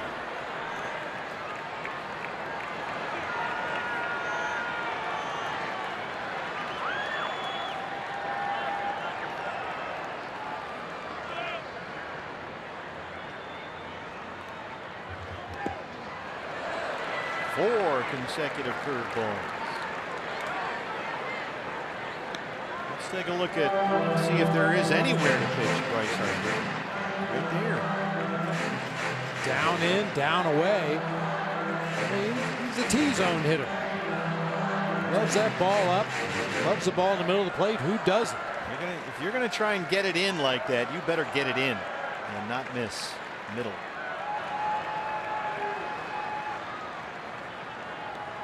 like that cutter he could go to if they wanted to do that. All curveball so far. Swing and a miss. Went to the fastball down and away, and Godley gets an enormous strikeout. Oh, we're pitching around the wrong guys. Out there on that outside part of the plate, that's where, for me, he's most susceptible. He's very quick inside, and occasionally he'll bail and wail and look to pull the ball, but you can throw that pitch out there on the outside corner fading away. It can be very effective. Well, one more big out to get. The cleanup man, Ryan Zimmerman, who's 0 for 2. Struck out his last time up. Bases full, 2 down. Godley at 80 pitches, 52 strikes.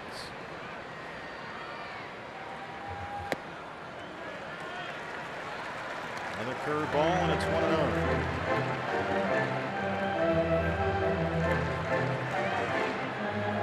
Nationals back from that 9-game road trip. Zimmerman hit .290 on the trip, including a 2-homer game against the Mets at Citi Field. Godley's had traffic around him on the bases all night long.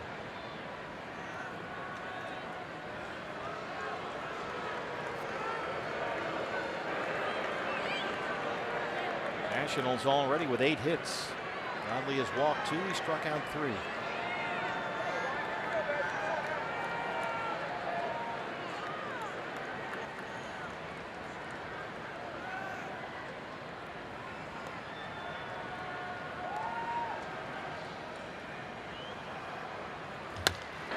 Over the mound, Ahmed's going to have to hurry, and he got him. Nick Ahmed once again. Zach Godley walks the high wire. It stays tied.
Godley in a bases loaded jam gets Harper and Zimmerman, the 3 and 4 hitters, and we stay tied at Nats Park. After this one, the D-backs are back home to host the Dodgers for the 2nd time this year, starting on Monday. That's a 4-game series, and then the World Series champion Houston Astros come to town May 4th, 5th, and 6th. So these are 2 enormous series at Chase Field starting next Monday. Get your tickets now, fans. dbacks.com, and we'll see you at the ballpark. We're talking about no rest for the weary. Yeah. Holy Toledo. Thick part of the schedule, as Torrey likes to say. Bases loaded, 1 out. He struck out Harper. He got Zimmerman to ground out, and a nice play by Nick Ahmed. And so we're 3-3 as Jeff Mathis leads off the 5th. Well, that was nerve-wracking. Wouldn't want to have to do that more than once a ball game, that's for sure. It's a series, maybe. Mathis struck out to win the 2nd his first time. Strasburg so far has walked 1. He's got 5 strikeouts. D-backs with 4 hits.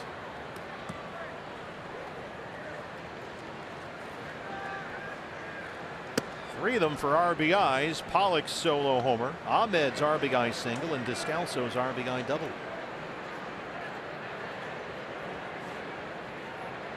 D-backs led it 2-0. They trailed 3-2. Now we're tied at 3. Just off the plate, Jeff's ahead 2-0. Godley on deck.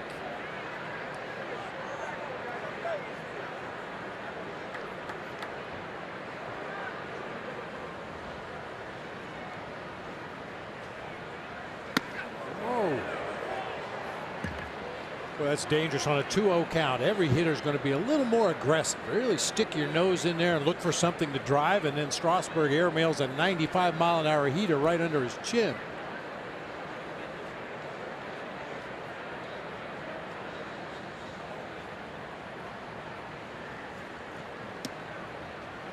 And then he misses at 95 as second base on balls. A leadoff walk, and now Godley can try and move Mathis along. Don't forget, Strasburg was on base that entire inning after hitting that ball to the wall in right field. He ran the bases, didn't get the opportunity to sit down in the dugout and rest up like he normally does. See if that affects him here in this inning. Godley struck out his first time at bat tonight. Defoe creeps in a bit from third. Zach squares to bunt, fouls it off. 0-1.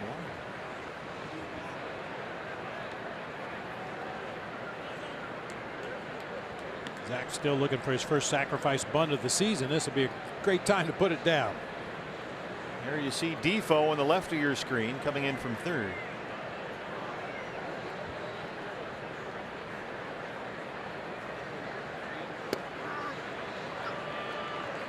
Oh, 0-2 now.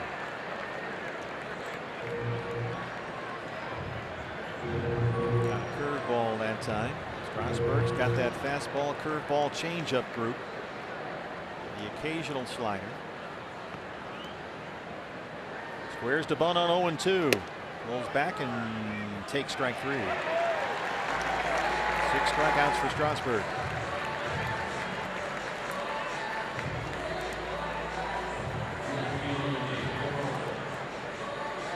Here's Peralta 0 for 2.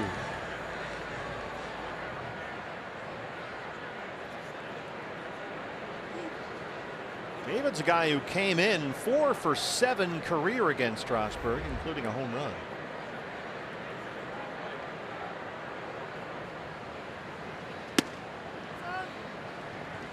That's enough to make you pick a guy and you beat the streak, isn't it? Yeah. Yeah, he's going to get one right here.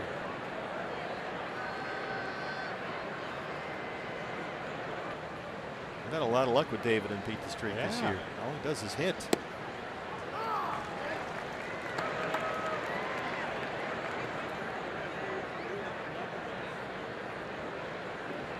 Dave McKay coaching at first. Mathis down there.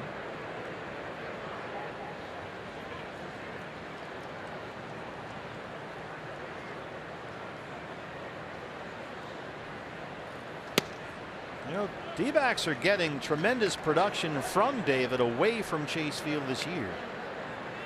10 road games, he's hitting almost 370 with 7 extra base hits and 9 RBIs. Pretty good numbers from the leadoff man.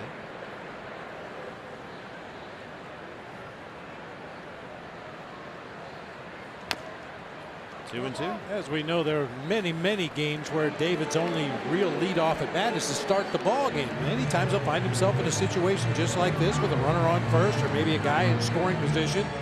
Then you're just a hitter. He has been a good one.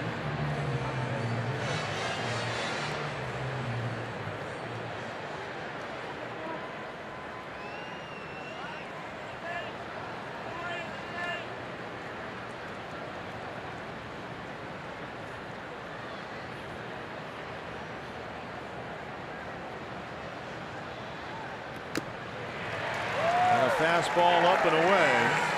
Leaders held on to the foul tip, and Strasburg has his 7th strikeout. Just got a piece of it. Not enough to rattle it out of that glove. 2 down for Dyson, who's flied out twice.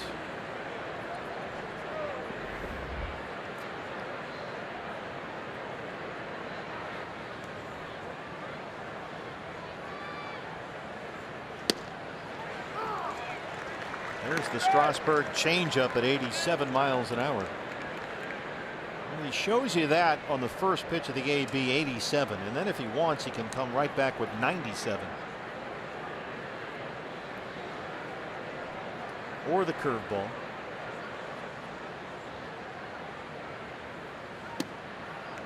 Fastball in.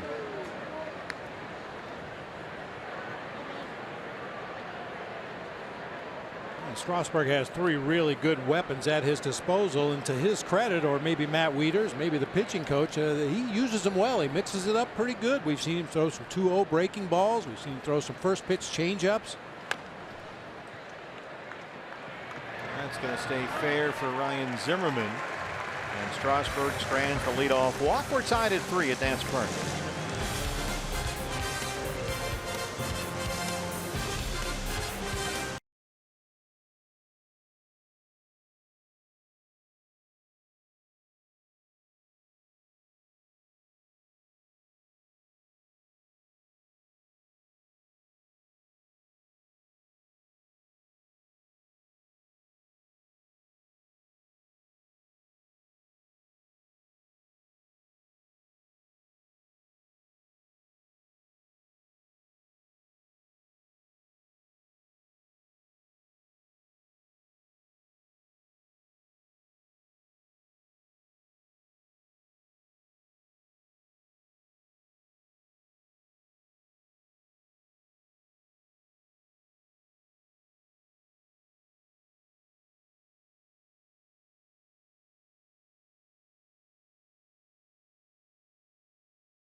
To go to his best pitch, and for Zach Godley, that's that curveball. Here's the at bat by Bryce Harper. 1, 2, 3, 4 curveballs in a row before sneaking a 90-mile-an-hour fastball just off the outside corner. Ryan Zimmerman, first pitch curveball, second pitch curveball. Thank you very much. Out of the inning, bases loaded, facing the 3-4 hitters for the Nationals.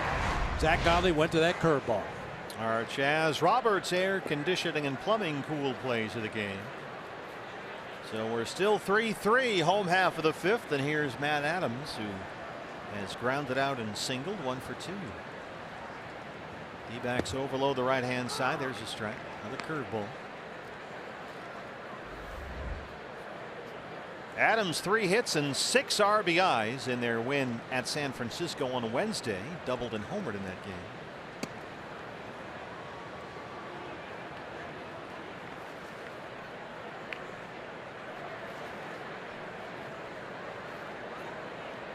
Former St. Louis Cardinal Matt Adams traded to Atlanta in May of last year.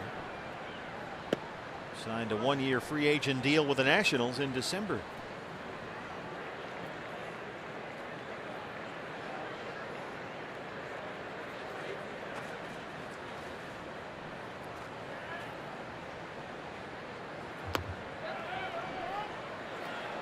Yes, he went. Mike Everett at third, 2-2. That's where you can get Matt Adams. He in the past has often been vulnerable to breaking balls down and away or fastballs up. He'll generally chase either pitch.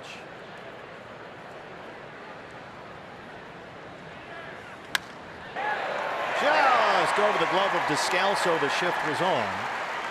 And Adams is on to start the 5th. He's 2 for 3.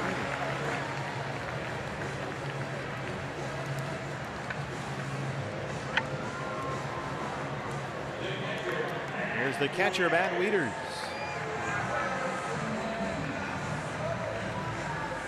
Good double play combination right here. If Zach Godley can throw something down low in the zone, get that ground ball.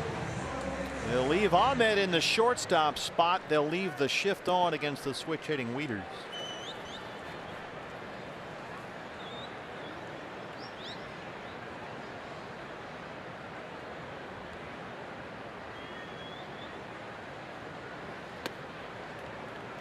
first pitch curveball from Godley.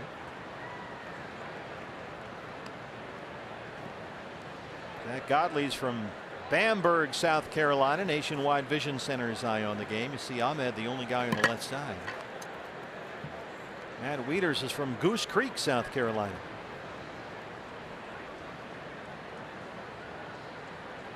That's the Palmetto State. Goose Creek, huh? Yeah. I like the sounds of that. I think it's near Rock Hill.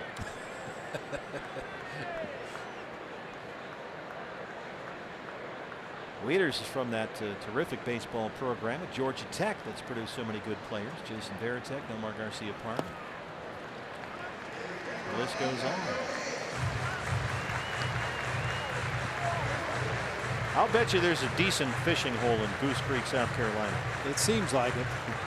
Goose Creek itself may be a good at least fishing a hole. creek, right? Yeah. Stevenson on deck. Well, Zach's fallen behind 3-0.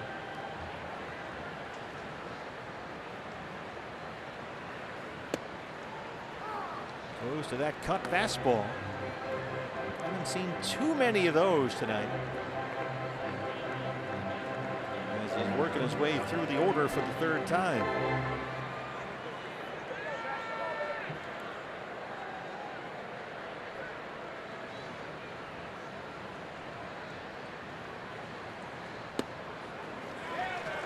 Another breaking ball. He missed with a curve. His third base on balls, and the first two have reached in the Washington fifth.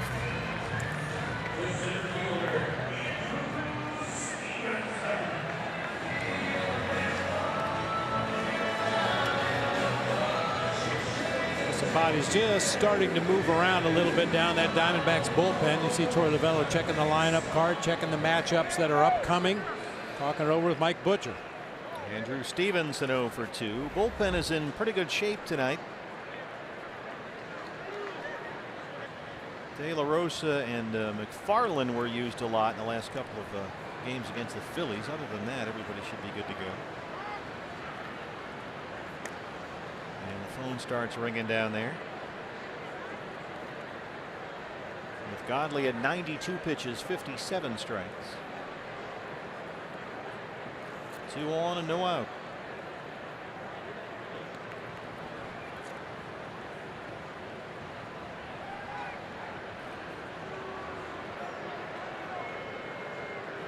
You were talking earlier about run prevention, and that's part of it too. I say it all the time. It's not necessarily to pick the runner off second base, but if you can shorten his lead by a step, that might make the difference in that third base coach throwing up the stop sign at third rather than waving him on home.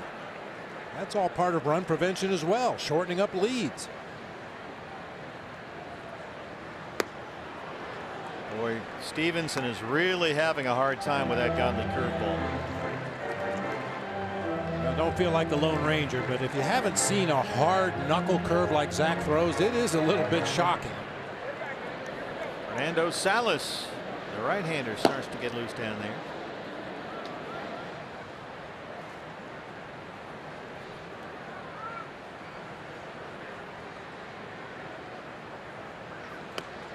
Tries to bunt his way on, and it's a beauty. Godley falling toward the first base side of the mound, and there was nobody home, with Descalso near the bag at third. And Stevenson, with that speed, loads the bases. Well, we know Zach falls off hard to that first base side, but this is the first time it's really hurt him this year. Just in no position to field that bunt to the third base side. By the time Daniel Descalso gets to it, there's no play. And Defoe is the hitter. Godley got out of a bases loaded jam in the fourth, and now he's in another one here in the fifth.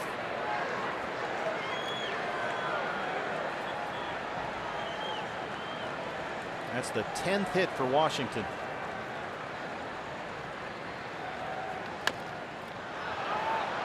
That's a foul ball.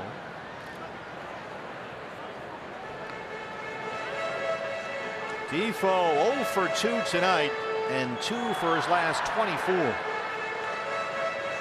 He's got the pitcher Strasburg on deck behind him. Nationwide Vision Center's eye on the game. Matt Adams is at third. Matt Wieters at second, and Andrew Stevenson at first.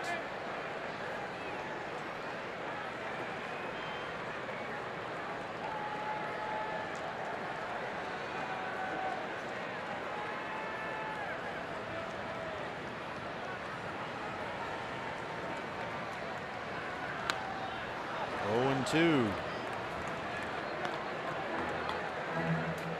Well, this is a huge out to get, because after this you've got the pitcher. Now granted, Strasburg has hit the ball hard twice tonight, but if you can get 8 and 9 here, then you've got Turner up there with 2 outs.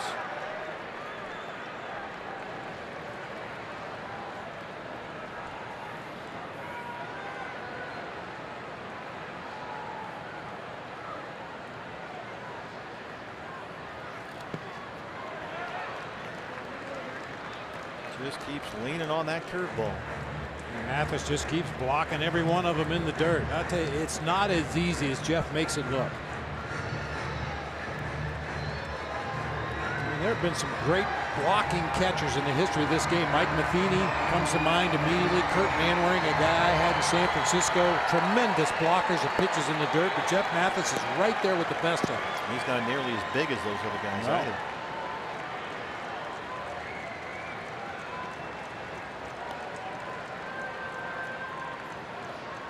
1-2. Left center, AJ coming on. And he makes a diving catch. Adams tags, and the Nationals take a 4-3 lead. That was headed for the gap in left center, and Pollock was able to get under it.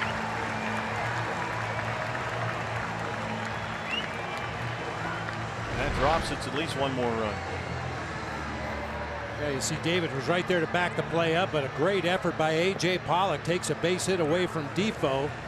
Adams will tag and score from third base, but the other 2 runners had to retreat back to their bags.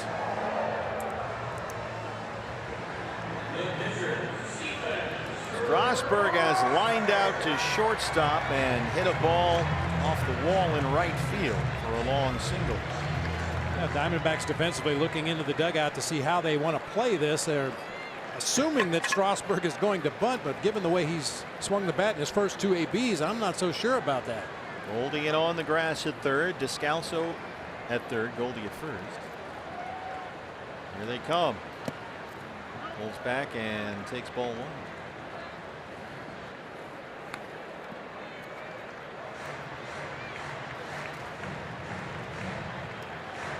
Bobby Henley coaching at third.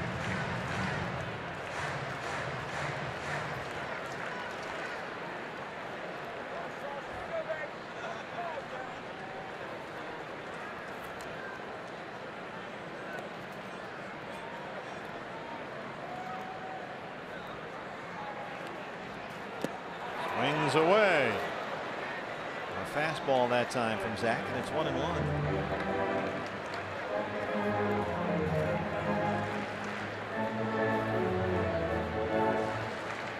Big fan of that play. If you have a pitcher that can handle the bat a little bit like Strasburg can, you show bunt early, you draw those corners in, get the guys in the middle starting to move to cover bases, and then pull the bat back and swing away. There's all kinds of holes defensively in the infield. Squares to bunt. 2 balls and 1 strike. Zach Godley's high for the season was 100 pitches coming into this one. He's at 101 right now.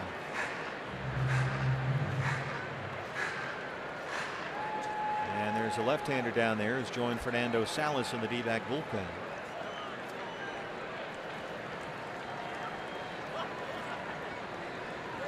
Two balls and 1 strike on Steven Strasburg.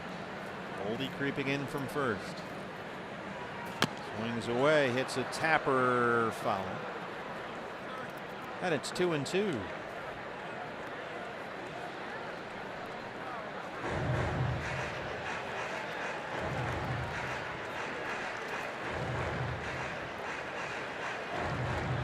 Bobby Henley going through a long series of signs once again down there at third base.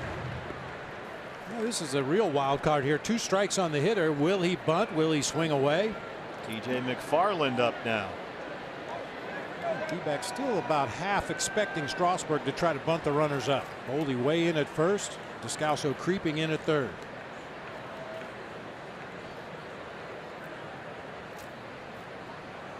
Corners coming in, pulls back and takes ball 3. The count is full. Nice job here by Strasburg. Turner on deck. He's singled twice tonight.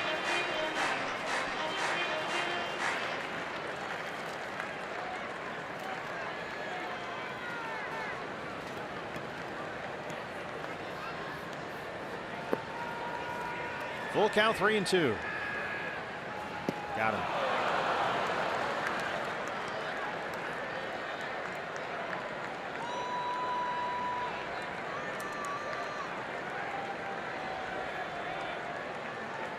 Mike Butcher making his way out there. Trey Turner, 2 for 3, a pair of singles against Godley so far. Salas and McFarland warming up in the bullpen.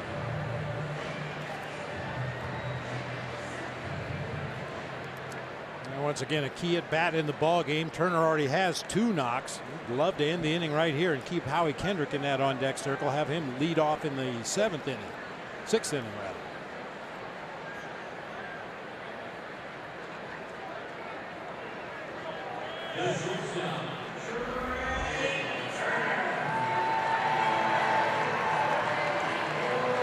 Turner coming off a 5-hit game in their win at San Francisco Wednesday.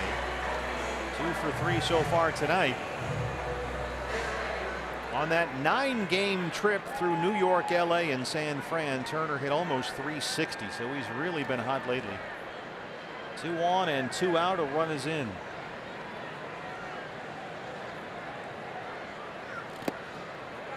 Bounced a curveball up there. There's another Mathis block.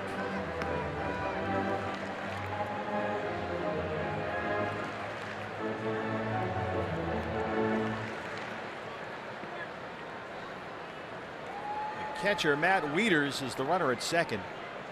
The center fielder Stevenson with very good speed is at first.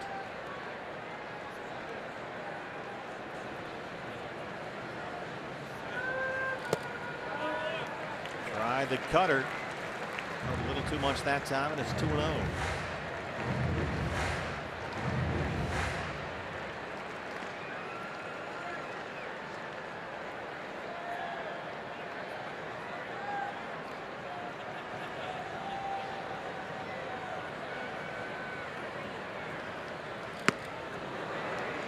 Another cutter. Does not use that pitch. Believe a whole lot tonight, but we're seeing it more and more now, 3rd and now 4th time through the order. That helps to have a pitch in your back pocket that you haven't shown much in the early going, to go to it in situations just like this. Doubled up with it that time.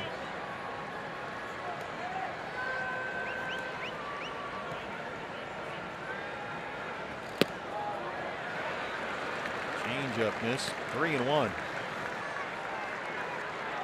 Really don't want to have to face Howie Kendrick with the bases full. He's 3 for 3, a triple shy of the cycle.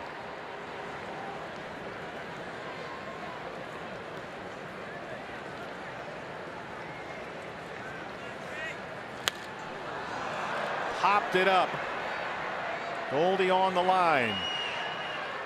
And he's got it in foul ground. But the Nationals get 1. They take a 4-3 lead.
Matt Adams, a leadoff single. He scored the go-ahead run. D-backs trail it 4-3. And Goldie, who has struck out twice so far in 2 at-bats against Steven Strasburg, leads off the 6th inning.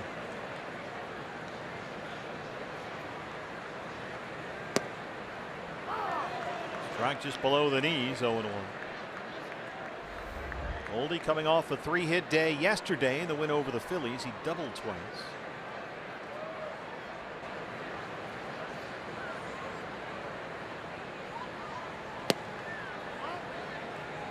So much was made of Goldie's slow start this year, 3 for 30 to begin the season, but it's amazing how quickly things like that can change. In his last 15 games, Paul is hitting .375 with 12 extra base hits. Fastball in again. Strasburg not afraid to come in at 96, 97 on those right-hand batters. 2 balls and 1 strike. You know, looking at the split numbers for Steven Strasburg, first plate appearance in a game, opponent's hitting 143. Second plate appearance, it jumps up to 159, but the third time through, it jumps all the way up to 344, and that's where we're at now. Third time through the D-backs order. Threw a really good curveball there that had Goldie off balance, and it's back even 2-2. Diamondback still with only 4 hits. Strasburg has walked 2. He's struck out 7. And that one drops on the line. That's a fair ball, and Goldie's got a leadoff single. A cue shot that somehow he was able to stay just fair. Well, that'll make up for some of the line drives that are going to be caught later this summer. A little floater. You couldn't throw it out there any better than that. Just over the head of Ryan Zimmerman, right on the chalk line. How about that? Well, here is the big bat tonight. AJ has homered, singled, and scored twice. When the single was a rope line drive into left field on a curveball, the home run came on a 96-mile-an-hour fastball. Now 6 homers and 18 RBIs. He leads the team in both categories.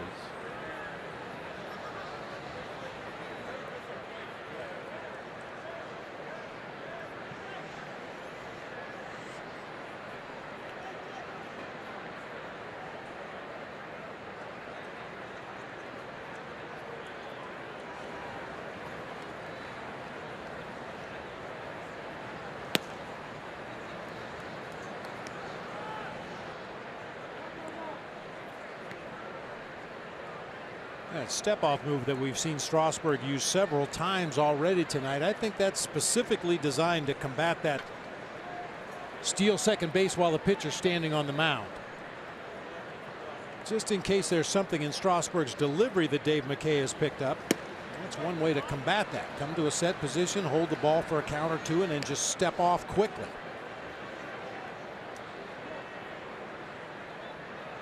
Fastball away, missed, and AJ is ahead 2-0. Goldie 2 for 2 in his stolen base attempts this year.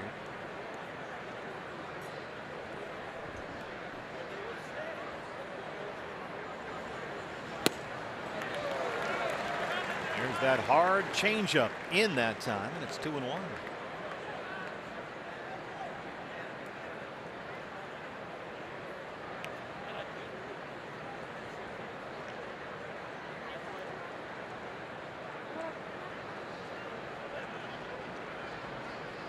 Matt Wieters behind the plate.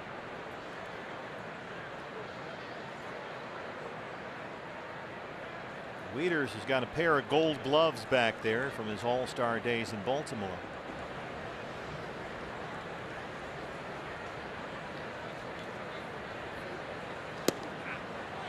Now 5 stolen base attempts against Wieters this year. He's caught 1 opposing base runner.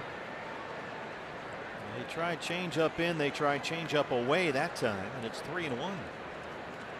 Descalso, who's walked and doubled tonight, is on deck.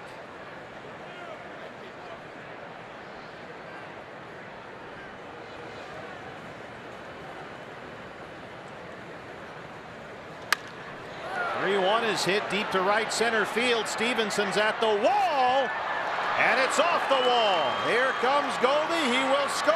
Pollock flying into third with an RBI triple. And we're tied at 4.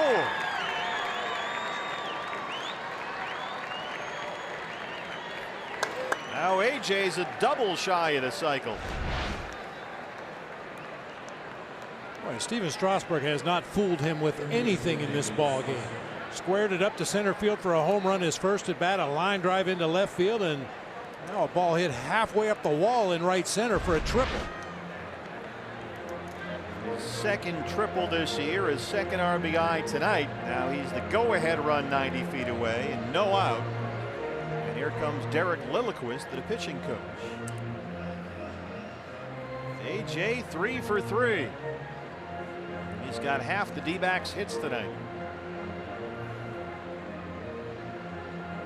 Boy, what a great read by Goldie on that ball. He saw the arc of the baseball. He saw where the center fielder Stevenson was and realized very quickly he's not going to get to that ball. Goldie came all the way around from first base, scored without a play.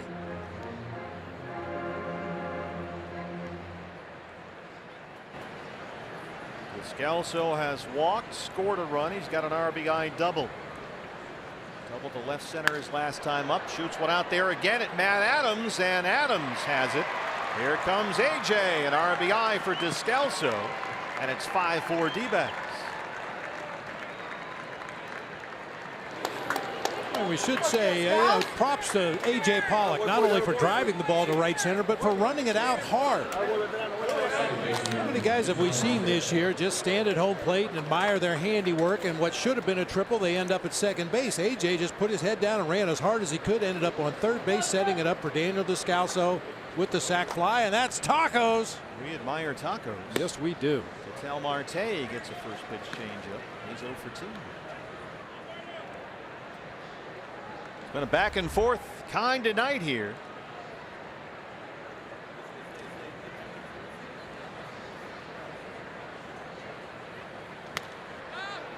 This has popped up behind the mound. Kendrick coming in from second. D-backs had a 2-0 lead. Pollock a solo homer in the second. Ahmed an RBI single. Nats got 3 in the bottom of the third. Howie Kendrick, who's a triple shy of the cycle, had a 2-run homer. Wieters an RBI ground out. D-backs tied it in the top of the fourth after Pollock had singled Descalso the RBI double. The Nats took the lead in the fifth. Defoe an RBI sac fly. And now the D-backs have 2 here in the sixth. Nick Ahmed sends this one right at Harper in right field. D-backs have the lead in DC. It's 5-4.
Built for Baseball, brought to you by T-Mobile. Ronald Acuna Jr.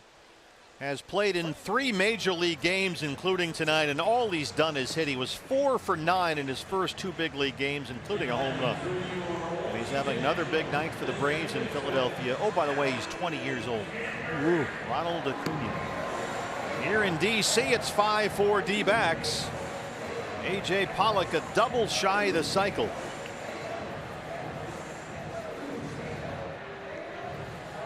And now as we start the bottom of the 6th inning, here's the Sheriff Andrew Chafin with his 1.13 ERA to face Howie Kendrick, who is a triple shy of the cycle. Now that's the big race tonight. Will Kendrick or Pollock get to the cycle first? The way they're going, they both will. Kendrick 3 for 3. You throw that pitch 3 times, I don't think he's going to hit a triple. Right at the knees on the outside corner at 95.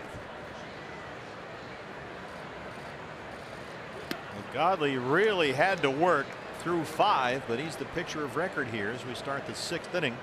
The home half of the 5-4 D-backs lead. Godley went 5 innings, gave up 4 runs, 10 hits. He walked 3 and struck out 4.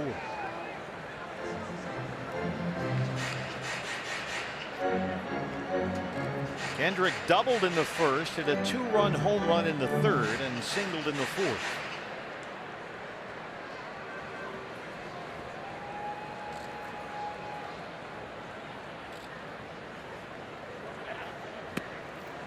And Andrew Chafin has all the answers. A slider gets Kendrick.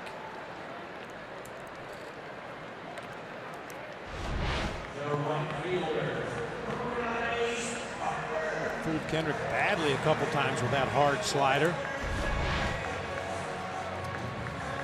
You said Zach Godley really had to work hard tonight. 109 pitches in his 5 innings of work. The season high had been 100 through 7. Harper has walked twice and scored a run.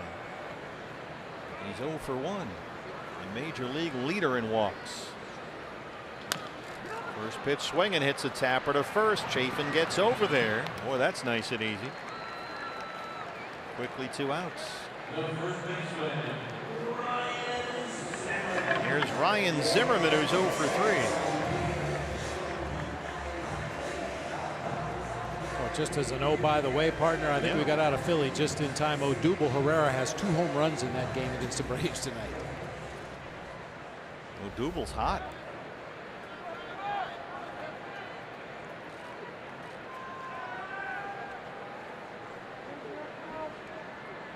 You take your breaks where you can get them. Yeah, you roll into town and you hope the other team's best hitters are in the midst of a slump or starting a slump. Or just hurt like they are here. Yeah. Or, you know, you get no Max Scherzer in this series. That's a break. He just pitched the other day against the Giants. Yeah, the 3 guys that we've talked about, Eaton and Murphy and Rendon on the disabled list, 3 key members of this team. Rookie manager Dave Martinez. That one is yanked just foul down the left field line. Take your breaks where you get them. Nationals were off yesterday, just back from that long road trip. They won 2 of 3 at the Mets, but then lost 2 of 3, both at Dodger Stadium and in San Francisco. But they beat the Giants in the finale Wednesday 15-2. 14 of their 15 runs scored with 2 outs in an inning. How about that, huh? Ooh. The most 2-out runs in Nats history. So they're off to a sputtering start, 11-14. And they've spotted the Mets an early 5-game lead in the National League East. But they're getting healthier soon. They may get Rendon back Sunday. Eaton shouldn't be too far behind. And tonight they're opening up a 10-game homestand. 2-1 on Zimmerman. Good fastball at 96 from Chafin, down and away, but he missed. And it's 3-1. And Adams is on deck.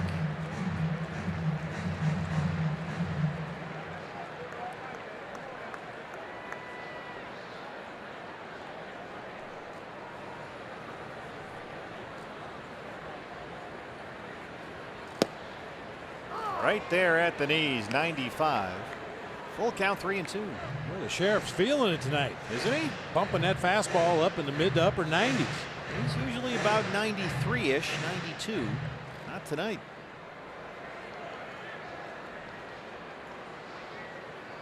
Slider.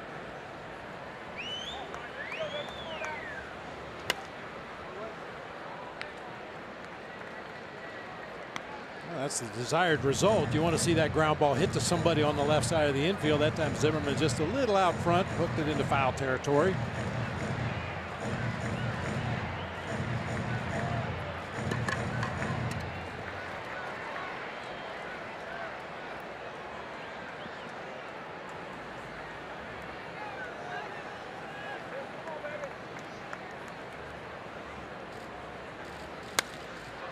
Zimmerman hits a bouncer up the middle. Look at Nick Ahmed go get it.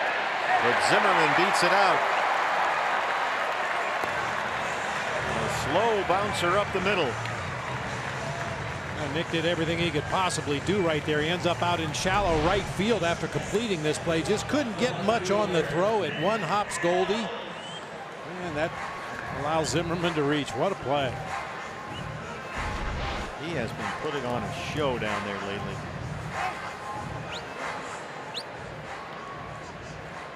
And so Matt Adams will be recalled. And we'll see Moises Sierra, a .257 hitter in 14 games this year.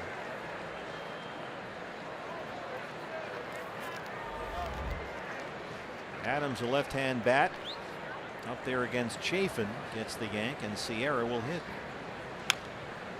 Tied him up inside with a slider. Sierra seeing some time in left field for the Nats this year. His first big league appearances since the 2014 season. So he was gone for a while. He'd been with the Blue Jays and the White Sox.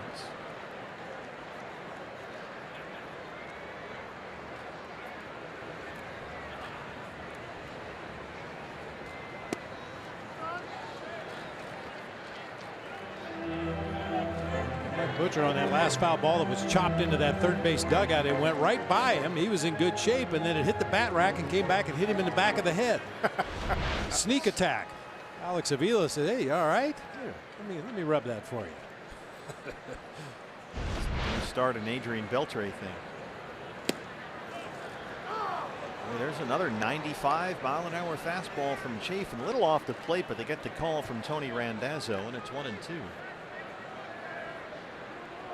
Chafin's, that mustache starting to look like Nick Nolte in North Dallas 40. That's a good call.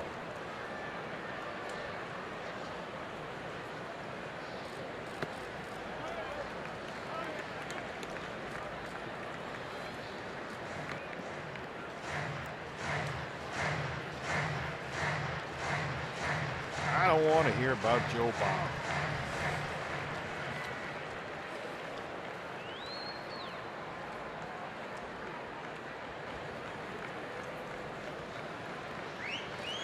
Swing and a miss. There's the slider. The Sheriff gets us to the 7th with a 5-4 D-backs lead.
Diamondbacks, top of the 7th, leading the Nationals. There's a look at tomorrow afternoon's starting pitcher Patrick Korbin of the Arizona Diamondbacks. Our CenturyLink What's Next? It's the matchup. Patrick Korbin against the former Diamondback, Jeremy Hellickson. And Steve and Bob, if I could, a programming note on the pregame show, Diamondbacks Live. I have a one-on-one conversation with Patrick. We talk about a number of things. Obviously the slider, his confidence, but also a chance for him to actually speak to Diamondbacks fans about that column in the USA Today that essentially has him as the opening day pitcher for the New York Yankees come next year. So that's coming up tomorrow. The real reason I'm talking to you, though. Yes, well, you don't really need a reason to. Well, just check in whenever you want. Well, this game's been fascinating. Well, I just wanted to say hello up there, and if you guys need any provisions, it looks like there's snow on the summit. I don't even know where you are in the ballpark, but we are even with the lights, which are on top of the stadium. But I did ask Patrick, and I didn't want to make it the whole gist of the interview. We actually spoke in Philadelphia about what was written and about his affinity for the New York Yankees as a kid who grew up in Syracuse. His family, obviously, Yankee fans back in the day, and he has a pretty direct answer for that, and we'll hear that tomorrow. Yeah, it was an unusual choice by Bob Nightingale to write that column at this point in the year, but Bob does a terrific job. Yes. But, just because Patrick is a free agent at the end of the year, let's not put him in pinstripes just yet. No. And I think Patrick was caught off guard by sort of where the article went, and I'm sure it didn't mean anything like I don't want to be here in Arizona. That certainly is not on his mind. He's building a home here. He's engaged, so he's in no rush to leave. No, but the same thing, and you guys have talked about it in game over the course of the last couple of weeks since I've returned, but he is approaching free agency. It's something that most guys don't really get a chance to even reach, and they head into it in that situation. All power to him, but as he will tell us tomorrow, he's an Arizona Diamondback, and this is where it's all about right now. And we're glad to have him. Chris Owings will hit for Andrew Chafin as Mathis flies out to lead off the 7th against Strasburg. Well, they just started for Patrick Korbin recently, but imagine Bryce Harper and Manny Machado. They've been going through this in anticipation of their free agent year for 3 years. Strasburg's another guy. He can opt out at the end of this year. Yeah. Where are they going to end up 3 years from now? Well, Harper is the big one. His deal is up at the end of this year. Strasburg got a 7-year, $175 million mega contract from which he could opt out after this season or next. But given the way the market froze up last winter, that seems unlikely. I don't think any of those 7-year, $175, $200 million contracts are out there for anybody except maybe him. He's a different case because of the numbers, and mostly in large part because of the age. Bryce Harper is only 25 years old, so he'll hit the free agent market at 26 in what should be the prime of his career. And so that's why the number is just going to go bonkers. And so many big market teams this year have maneuvered their finances around to get under the competitive balance tax threshold and reset their payroll rates for next year, because the Harper bidding and Machado and Donaldson and all those guys, maybe Strasburg, maybe Kershaw, is going to get pretty competitive. So the big boys are going to be at the table, and they're going to have money to spend. Sammy Solis, the left-hander. So the Nationals, they got, well, Murphy's contract is up, Gio Gonzalez's contract is up, Strasburg has an opt-out, Harper's contract is up. Mike Rizzo's going to have some money to play with himself. Going to be tough to keep the band together. Yeah. Well, they have a theory here that, if Harper leaves, that's it, the window's closed. Well, hold on, because you've got Murphy leaving and Wieters leaving and Gonzalez leaving, so money's coming off the books anyway. If you lose Harper, that's, you don't get him, but you have more money to spend, and you can spend it in other places. So the window doesn't necessarily close. There's Defoe at third in front of Turner, and the throw gets by Zimmerman. Owings is aboard.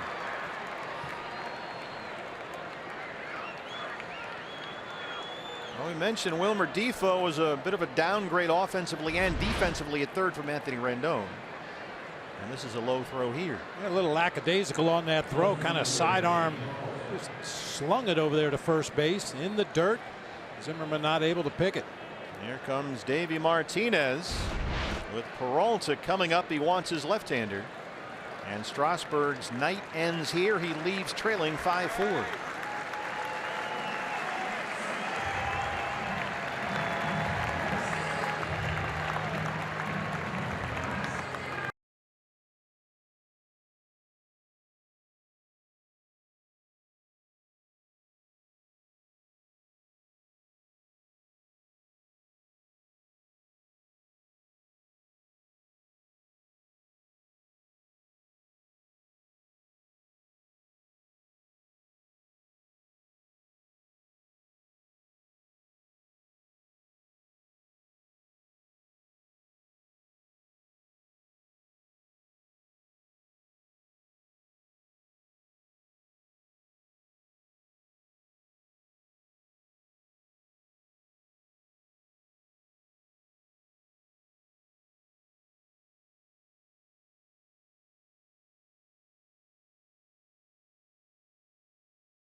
D-backs have a 5-4 lead in the top of the 7th inning. 1 on and 1 out. David Peralta is the hitter, so here's the lefty. A hard thrower, Sammy Solis. His 14th appearance of the year. And his previous 13 appearances, he's thrown a total of 9 innings, given up 8 base hits, 16 strikeouts against 6 walks. They put an error up on the board. E5 allowing Owings to reach, and here's Peralta, who's 0 for 3.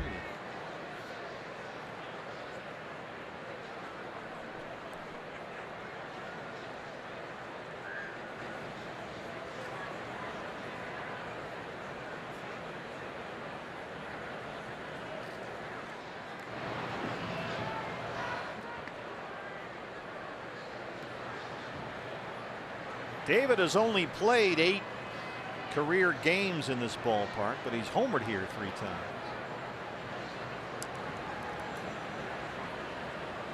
Still looking for his first hit tonight. Owings takes off. The throw from Wieters is a good one, and they got him. And Wieters put that right on the money.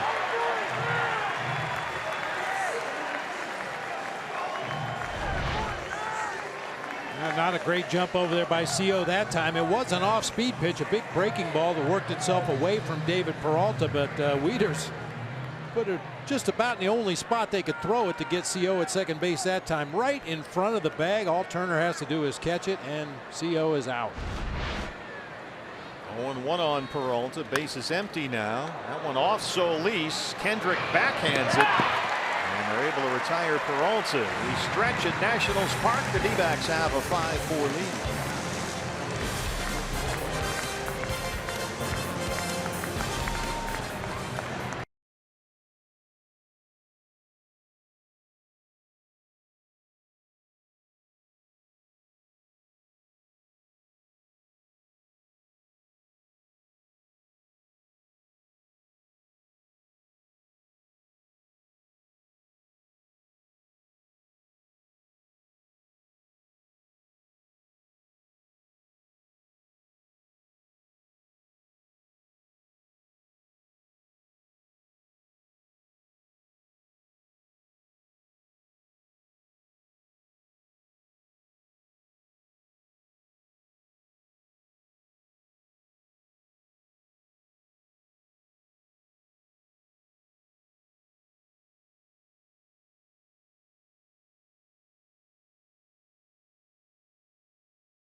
Diamondbacks have been out hit 11-6, but they lead at 5-4.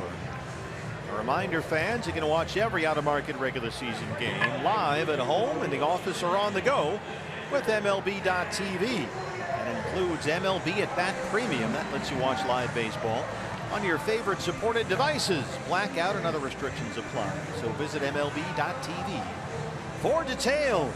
Yoshihisa Hirano is on to work the bottom of the 7th inning. So far, so good for Yoshi. 11 appearances and a 1.74 ERA. He worked the first game of that Philly series. Back end of his bullpen is very well rested right now, so you're all set up on the road in Washington. A 1-run lead, 7-8-9 for Hirano, Bradley, and Boxberger. Matt Wieters, who has singled and walked tonight, leads off the 7th. He's got an RBI. D-backs have the shift on.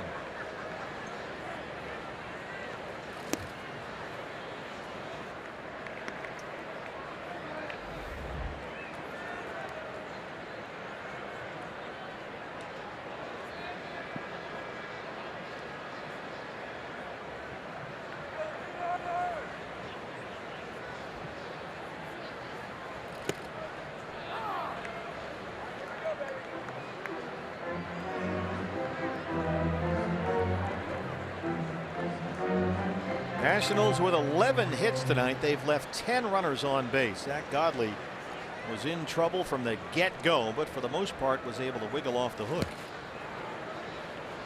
There's that Hirano splitter, 1-2. Ryan Madsen.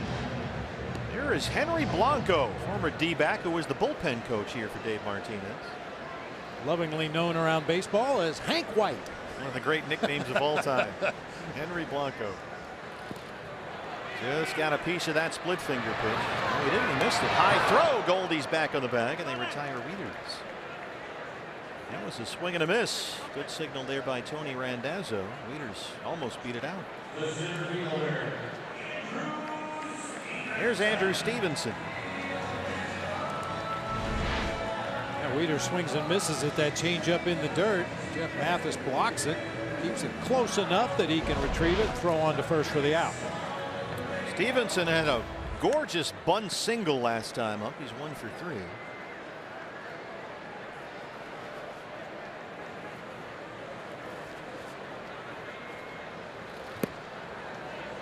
Boy, he couldn't handle Godley's curveball at all. He's going to have a heck of a time with the Hirano splitter here. Started him off with a splitter right there. Jump ahead in the count. See if he sticks with it or shows him a fastball somewhere. Another one. Good pitch. Didn't get the call. 1-1. Yeah, sometimes as a 2-pitch pitcher like Hirano is, if you're going to try to get a guy out with that split finger changeup, you have to show him a fastball at some point in the at bat just to give him a different speed to gauge. Throw it somewhere he can't do damage with it. He's just going to stick with the splitter. That is the money pitch for Yoshihisa Hirano. He spent the last 5 seasons as a closer in Japan. One of the best in the league over there.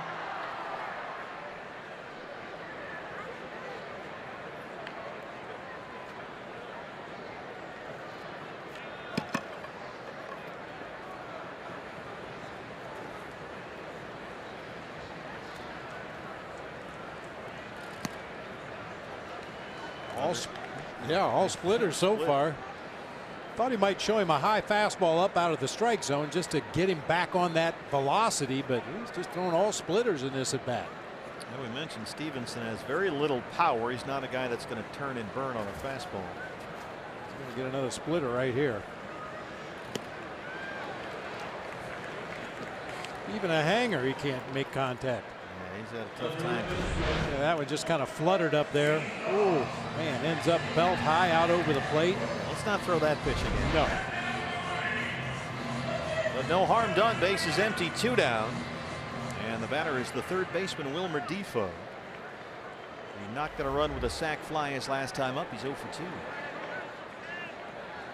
Switch hitter bats from the left-hand side.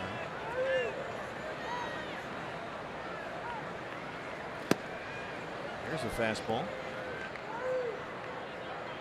And well off the plate inside where Hirano knew he wouldn't be hurt with that pitch. See if he goes right back to the splitter here. Yep. Well, this is setting up generally the way Torrey likes to use his bullpen. In terms of the back end guys, you've got the number 6 hitter Wieters who led off this inning. And generally he likes to use Yoshi, you know, 5, 6, and 7, 6, 7, and 8 in the lineup and save Archie Bradley for 2, 3, and 4. And he should have that luxury here tonight. But Yoshi's behind 2-0. It's not about who gets the 7th and who gets the 8th. It's about when are the big boys coming up and how can we mix and match.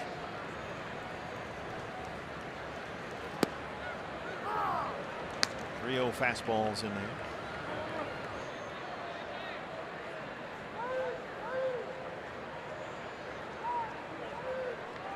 Get your split on Route 66. Michael Taylor set to hit for the pitcher.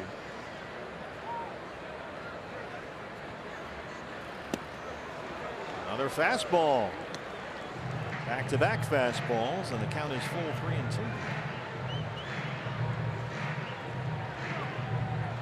Not 3 in a row, right? Yeah, why not? Let's see. Another fastball. Yeah, how about that? But he had him shake his head before agreeing to the fastball. Just to plant a seed of doubt in Defoe's mind up there at the plate. If he's trying to guess along with Hirano, he thinks he knows what pitch is coming 3-2, and then Hirano shakes his head no a couple times out there on the mound. That gets the gears working a little bit as a hitter. Well, wait a minute, I was pretty sure he was going to throw me a fastball, but he shook his head twice. So slider, splitter, what am I looking for now? Another fastball.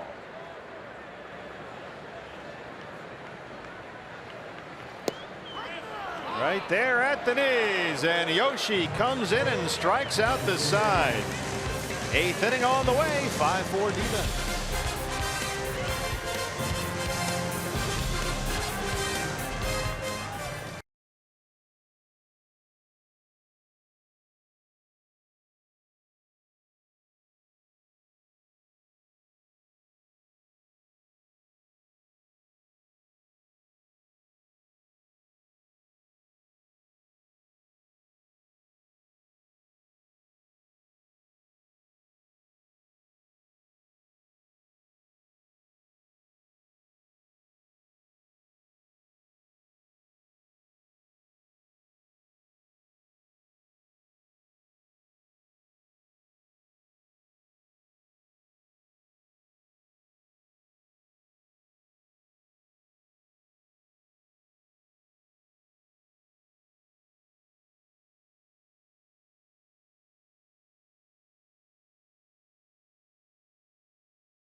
The nation's capital, our Gila River Games summary. It's been a back-and-forth ball game all night long. The D-backs hold a 5-4 lead as we start the top of the 8th inning. Left-hander Sammy Solis back out there for the Nationals to face Jarrod Dyson after Yoshihisa Hirano struck out the side in the home half of the 7th inning. Dyson 0 for 3, tries to bunt, takes a strike. Now you've got right-handers coming up in Goldie and A.J. Pollock behind Dyson. The right-hander Ryan Madsen is ready in the Washington bullpen. Defoe will stay in on the grass at third. 1 ball and 1 strike on Jarrod Dyson, who homered twice in the 3 games at Philadelphia to start this road trip. Right to Trey Turner at shortstop. Here comes Goldie. And here comes Dave Martinez. Madsen, the right-hander, is ready. And we'll have a pitching change here at Nats Park. First of 3 here over the weekend. The D-backs and the Washington Nationals. Back after this.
Ryan Madsen on to face Paul Goldschmidt. Hey fans, when the D-backs win, you win.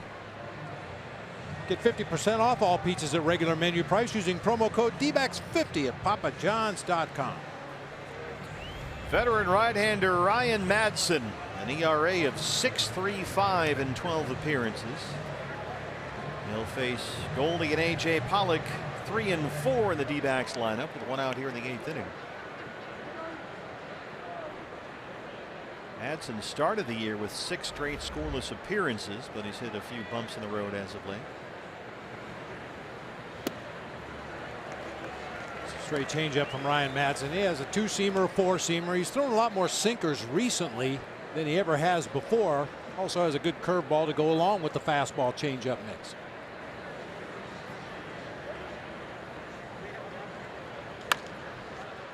Defoe at third. 2 outs. There's the Ryan Madsen sinker right there. He used to just pound 4-seamers up in the zone, mix in an occasional curve and changeup, but the last couple of years he started to throw more of those 2-seamers. Well, here is the big bat in the lineup tonight as Archie Bradley starts to get it cranked up at the D-back bullpen. A.J. Pollock steps in. He is a double shy of the cycle. He has homered, singled, tripled, knocked in 2 runs and scored 3 times. Trey Turner, easy backhander. And Ryan Madsen comes in and gets the job done. Archie Bradley coming on with a 5-4 lead in the 8th inning.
Home half of the 8th inning.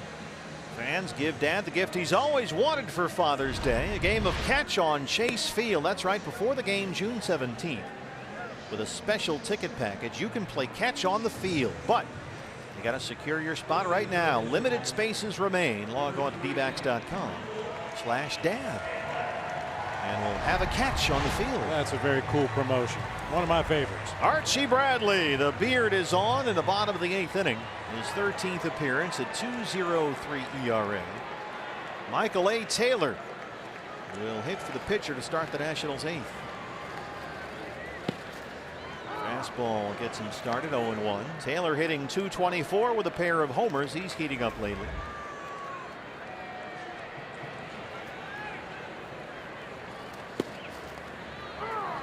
Got the call. Fastball off the plate at 95, and it's 0-2. Taylor has homered in 2 of his last 4 games.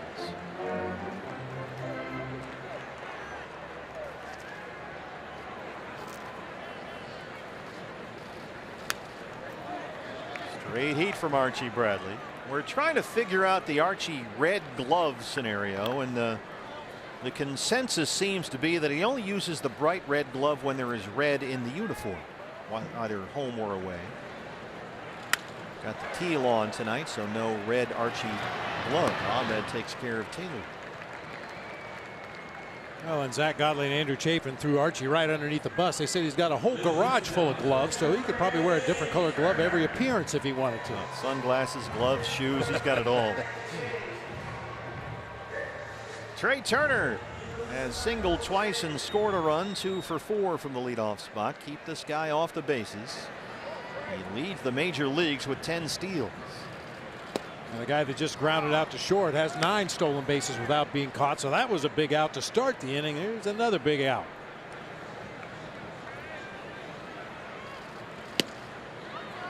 '96 missed, 1-1. Archie working quickly. Been a while for Archie. The last game of the homestand last Sunday, almost a week. Show any signs of rust whatsoever. Rushing it up there, spotting it well. Yeah, the back end here, Morano, Bradley, Boxberger, all pretty well rested. Archie Bradley at 97 dispatches Trey Turner. 2 down for Howie Kendrick. Once again, good old country hardball. I'm going to throw you my best high fastball right over the middle of the plate. See what you can do with it. That time Turner wasn't up for the challenge. Blew it right by him.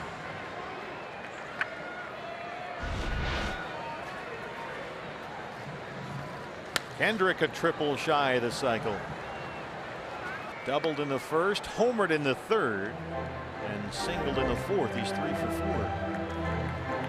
Haven't seen too many knuckle curves from Archie so far. Seems to be leaning on that fastball a lot early in the year. There's another one.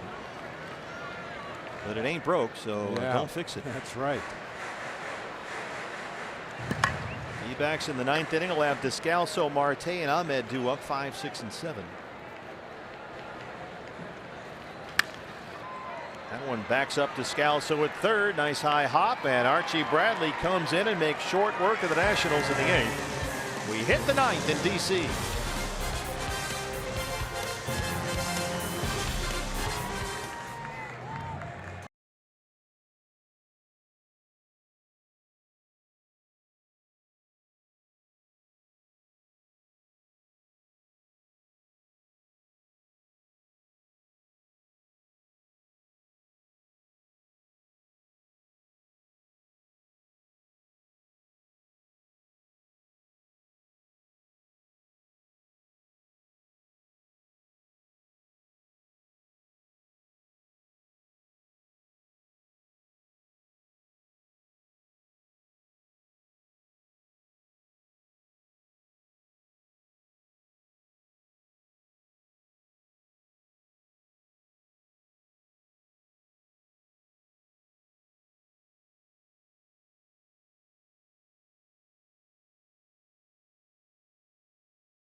Oh, it's been a fun night here in D.C. D-backs have a 5-4 lead as we start the ninth inning. Steve Berthiaume, Bob Brenly, and Todd Walsh with you. And on for the Nationals, it's sort of the left-handed version of Archie Bradley. This is Sean Doolittle. He's got the beard and the fastball from the left side. And he's 4 for 4 in his save opportunities this year, but comes on in the ninth trailing 5-4. You see the 19 punch outs in 10 innings of work. In 8 of his 10 appearances this year, he struck out at least 2 batters. Daniel Descalso has had a terrific night. 94 from Doolittle. Descalso walked and scored in the second, had an RBI double in the fourth, and had an RBI sac fly in the sixth.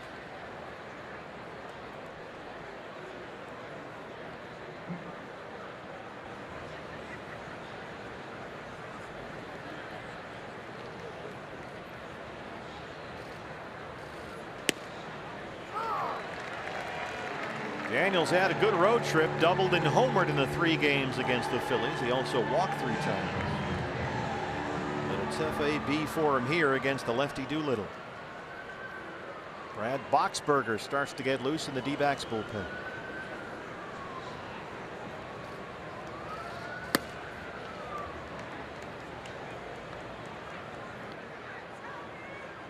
Doolittle is a big fan of elevating that fastball, trying to get guys to chase. There's Boxberger. This one set up nicely for Torey Lovullo. 1-run lead. Hirano, Bradley, Boxberger all well rested. Try the splitter there. Doolittle's beard needs to go a little bit to catch up with Archie, but Doolittle likes to feature his beard. If you'll watch here as he gets set up out there on the mound, the last thing he'll do is put his glove up underneath his chin and kind of rest his beard on top of the glove.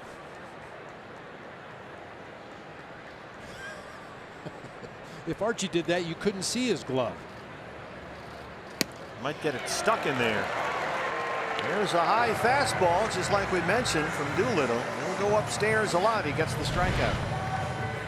Well, he's got a good fastball in the mid-90s. It's a 4-seamer that's fairly straight, and he has figured out he's much more effective pitching up than pitching down. Ketel Marte bats from the right-hand side. He's 0 for 3.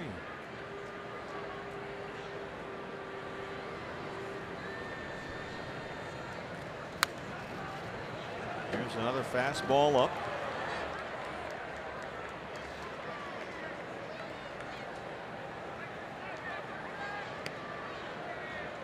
Ketel a little out of sorts these days. Torey Lovullo recently flip-flopped.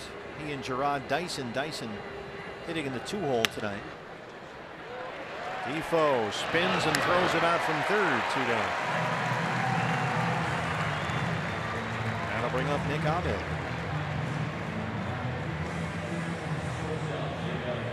You think about the Diamondbacks lineup, and there are certain spots that are pretty much locked in. I mean, providing he's healthy and doesn't need a day off, David Peralta's going to lead off. Paul Goldschmidt's going to hit third. A.J. Pollock, for the time being, until Jake Lamb and Steven Souza Jr. get back, is going to hit fourth. So the other spots in the lineup are a little more fluid, and I think Torey takes advantage of that. Put the hot guy up in the 2 spots, slide the other guy down a little bit.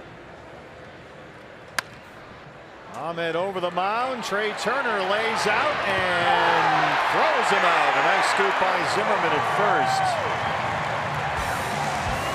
And Nick has the tables turned on him there. Boxberger coming on with a 1-run lead.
D-backs hanging on to a 5-4 lead. Bryce Harper will lead it off for Washington.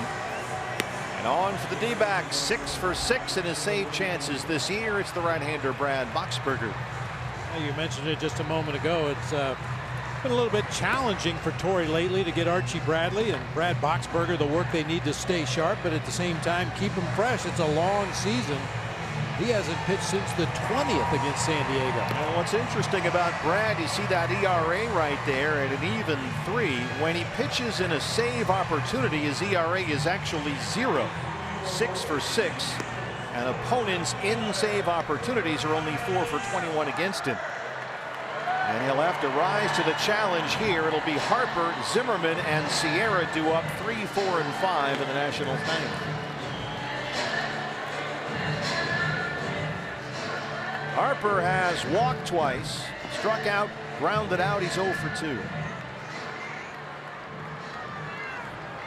He was quiet offensively for much of the Nationals' last road trip. Only 3 for 23 in his previous 8 games. He's at .253 for the year.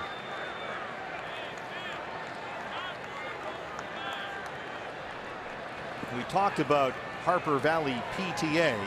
Pitch to anyone else. Do you pitch to him here to start the 9th inning with a 1-run lead? No, problem solved. He lines out to Dyson in right. Yeah, that's what you do. Get him to line out to right on the first pitch. Woo. Boy.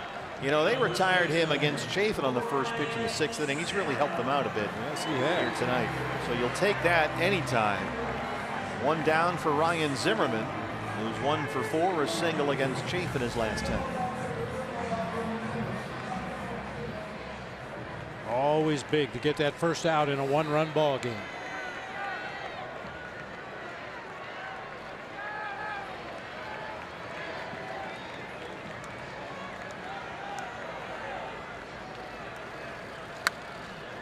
First pitch swinging again, a fastball up from Boxberger, 0-1. There's that expression on Brad Boxberger. It never changes in any given situation. He is a cool customer out there. Yeah, you could tell him you just hit the Mega Millions or your dog just died and you look the same. And you wouldn't know which one had been said. Fastball up again.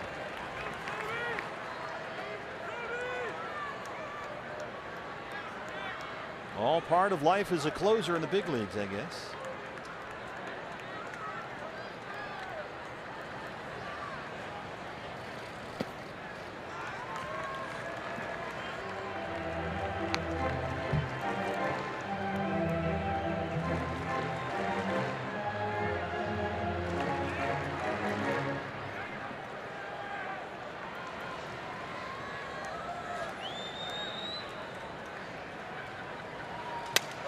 Right back to the mound. Nice play by Boxberger. 2 outs. Todd Wall standing by. D-backs Live, the post-game show brought to you by CenturyLink. He's coming up next. Last man standing for Washington, the left fielder Moises Sierra. Sierra struck out back in the 6th inning as a pinch hitter for Matt Adams, giving him 12 strikeouts on the season, no walks. Jumps on a first pitch fastball. Nationals with 11 hits tonight. They've left 10. D-backs have been out hit 11-6, but they lead at 5-4.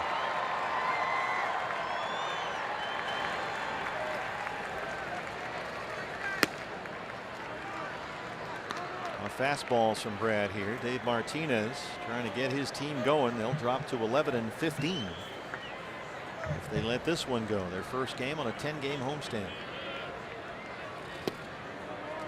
Here's a changeup. 2 balls and 1 strike. Wieters would be next. He's on deck to catch her.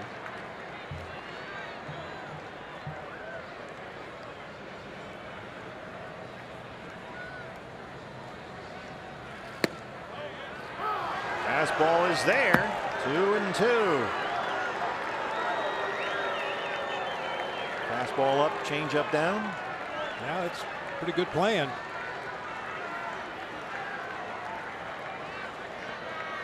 Another fastball. Right at the knees. Called called strike 3. Box him up. The D-backs win it 5-4. Save number 7 for Brad Boxberger. And the best record in the National League just got to 18-7.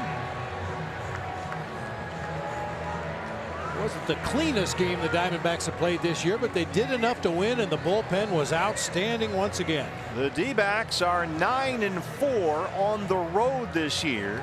The only other time they've done that in their history was 18 years ago. They win the opener at Nats Park, back from Washington, D.C. right after this.